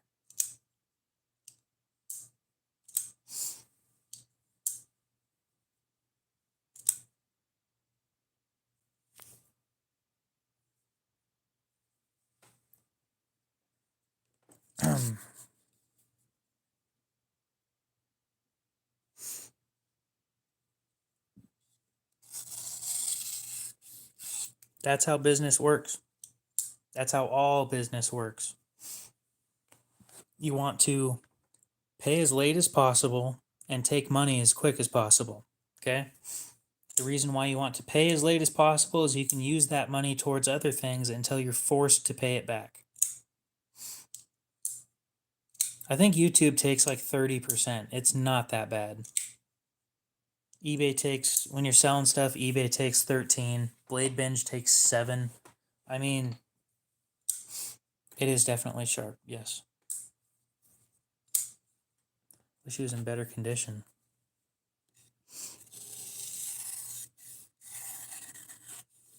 That's why I don't want people donating to me. I'd much rather you just buy a knife from me.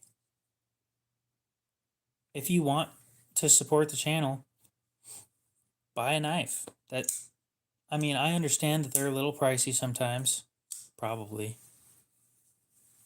I don't know, haven't tried.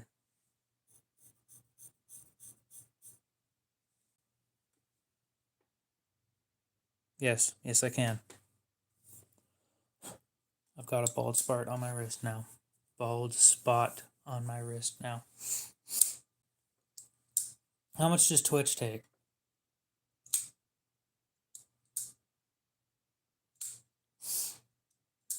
Canada, huh? Boy, do you guys have some wild shit going on.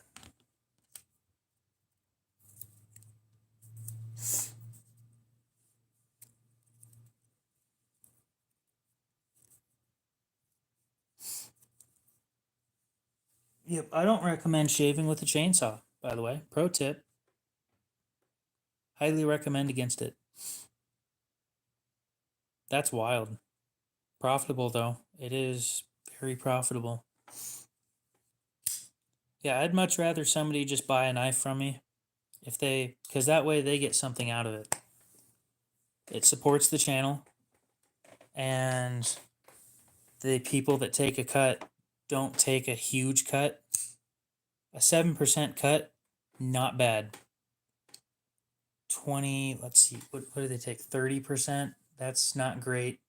eBay takes 13, so the best option, honestly, to support the channel directly would be just to buy a knife and you get something out of it.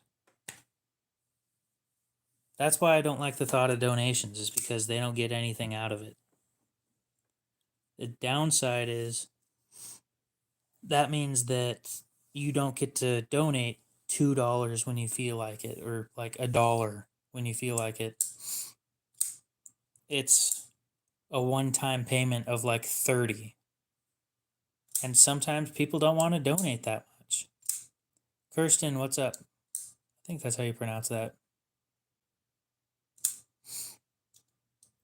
Let's see, how many people, percentage wise, my viewership is 0.03% under the age of 18.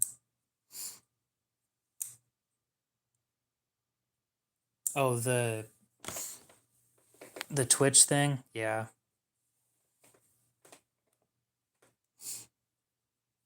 I know, that's why I stick around here. Also, I don't know how to run Twitch on a phone. Just kidding, he lost more.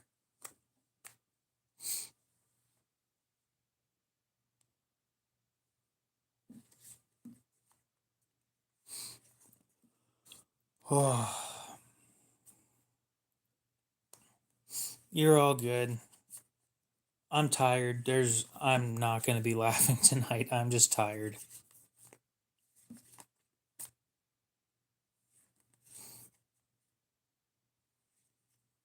Exactly. They're more likely to do small donations than one big one. And I'm fine. I'm just tired. I've been live streaming for like 7 hours tonight.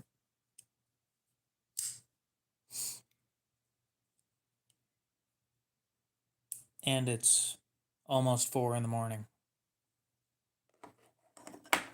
So, yep. Social battery is drained. I wouldn't say I'm an introvert, but yep. Right after this, I'm going to put on some SCP videos and go to sleep to that after petting my cat that is sitting there looking at me from the back door.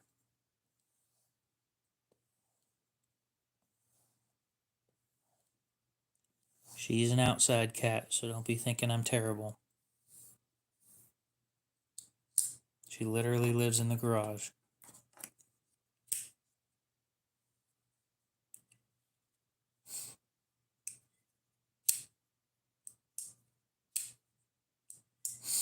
You have a good You have a good night too, huge ass. Have a good trip. Drive safe. Watch out for cops. You don't need to be getting pulled over.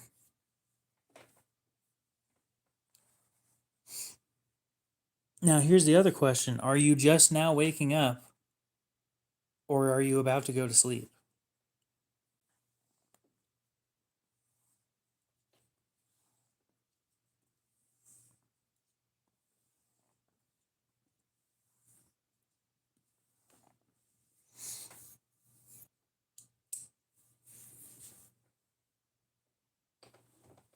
You know what knife I haven't played with?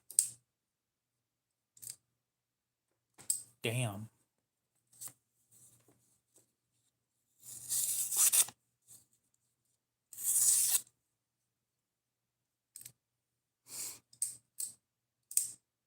I would agree. It seems like most people are about ready to go to sleep. I got 10 minutes until I'm going to end the stream and then bring my charger from down here upstairs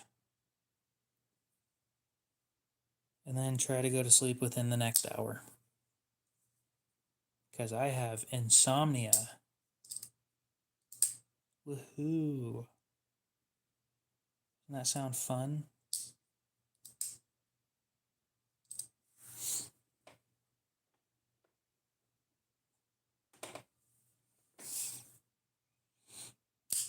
Yep, you have a great night. 7:45. Damn.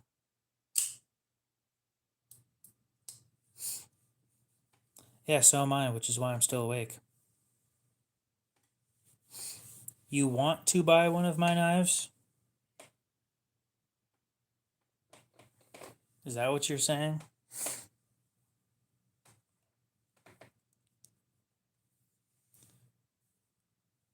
I can show you what I have for sale at the moment. Let me Google Photos. QR code.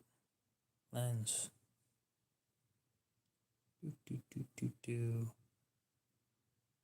Yes.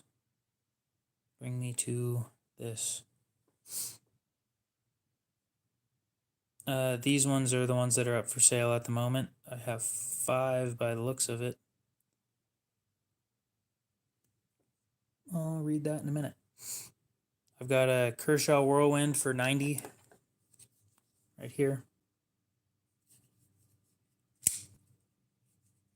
Solid knife, pretty spendy. Kershaw Leak for 35, which is, I think that's the best one. You have a great one, Frank.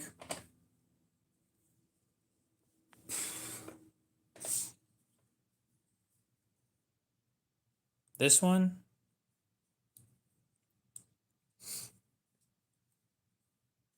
I think that's the one you're talking about. This one right here, it's pretty pricey.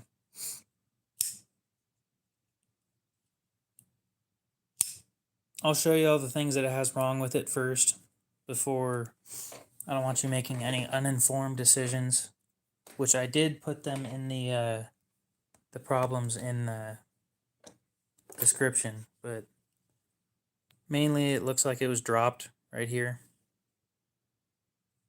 That's really about it. It seems like the blade's been replaced because it's got the old logo right here and the old logo right there, but it has the new logo on the blade. So I have to say that the blade's probably been replaced.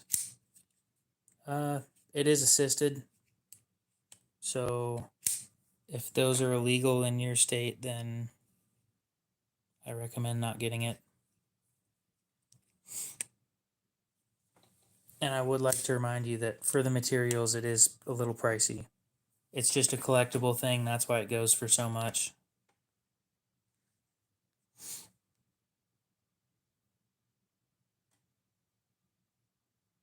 Hey there, the shipping platform on our site is international. Awesome. No, that's fair. The one right next to it is this one.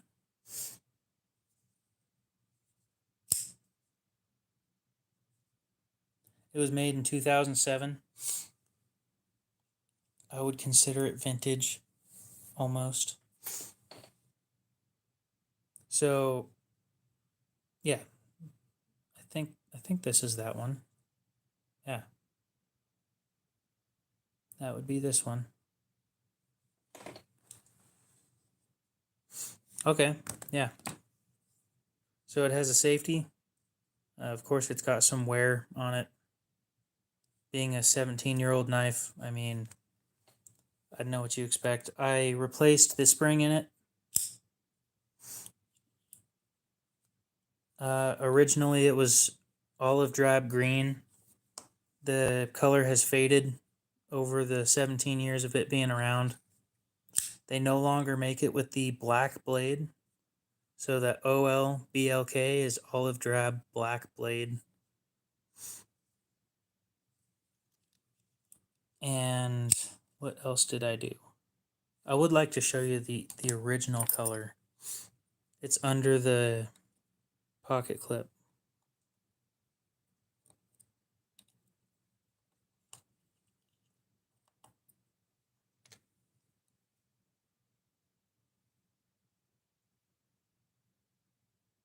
So that color green, that's what it used to look like. Unfortunately, I don't find that I'm gonna be like, it's got to be something I really want, but I'd much rather just get the money and put it back towards the next knife to sell.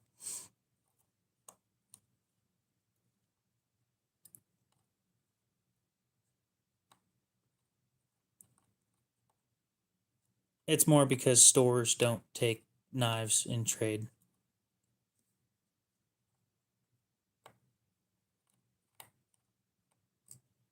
It would help if I could put this screw back in.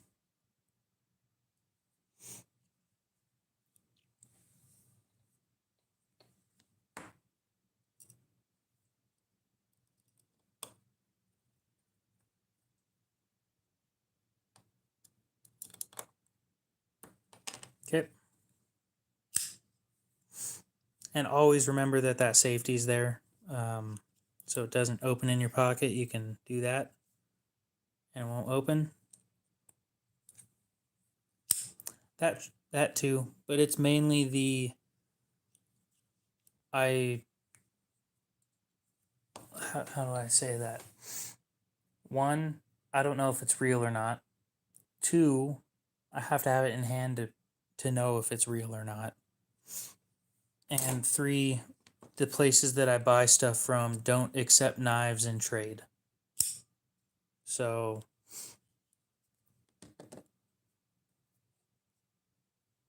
I need to be able to pay them somehow. Just part of business. That's how it is. But yeah, this one is definitely the best deal out of all the ones that I have on the website so far. At 35 bucks, I think the knife's still selling for like 60. I did not know that Colt knives were valuable at all. I'll be honest. I have a Colt knife that's cheap.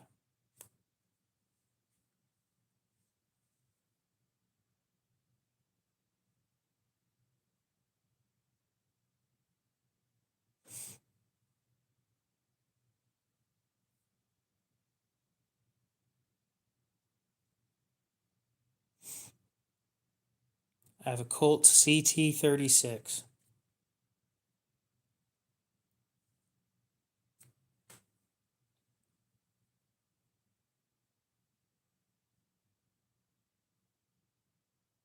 And this knife sold on auction for $21. So it's not a valuable knife. I want to be completely honest with you.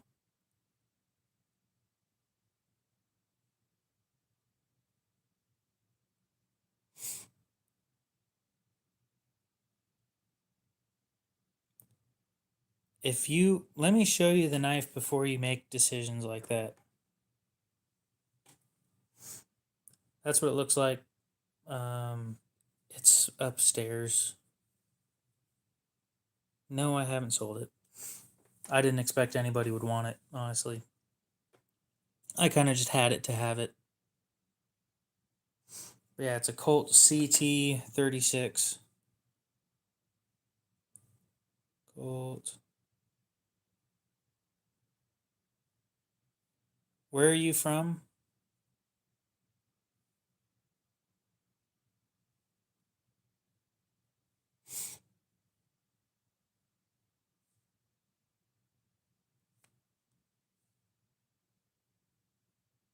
Dang, those sold for a lot. It's definitely because of the case knife, but so Daniel, where are you from? And how are you doing just broke jail? Okay. Yeah, we can work that out.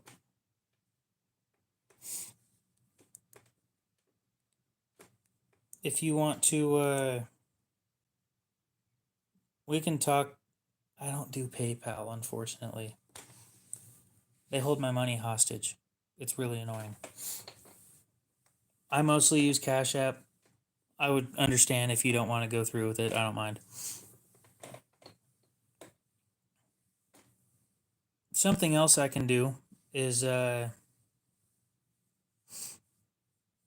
if you want to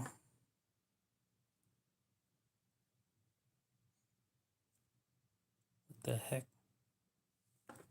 If you want to follow me on Instagram and I'll follow you back and we can talk there. What I can do is put the knife up for sale on Blade Binge and send you the link and you can be the person to buy it. And that way it's going through a more trusted source than just straight to me or straight to you. Unless you want to do straight from me, I don't mind doing that either. Either way, works for me. Just give me a follow on Instagram. I'll follow you back and we can get everything worked out.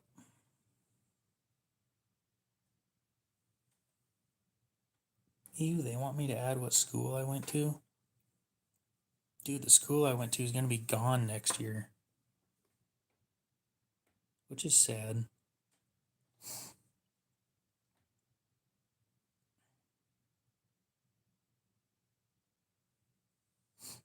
Oh yeah, I have a Twitter account. Yeah. Wow. It's just so wild to me. 1.02 thousand. Wow. I can't believe that actually happened. Okay. Yep.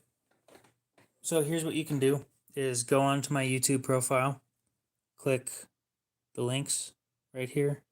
This one will bring you to my Instagram page.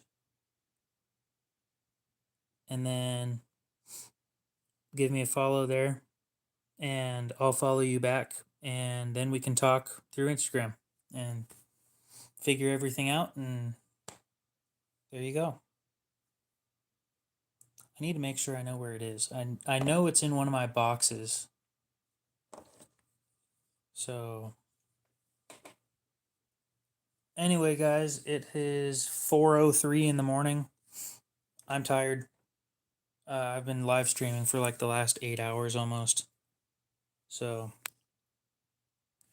been a great night though. Hit 1,000 subscribers. Actually, I hit 1,020. Blew it right out of the water.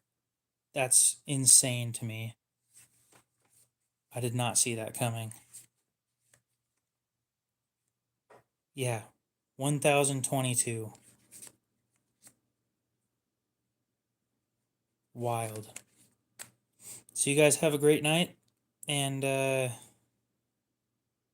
yeah, appreciate all the subscribers. It's just so insane to me. Have a great one, and we'll see you guys later.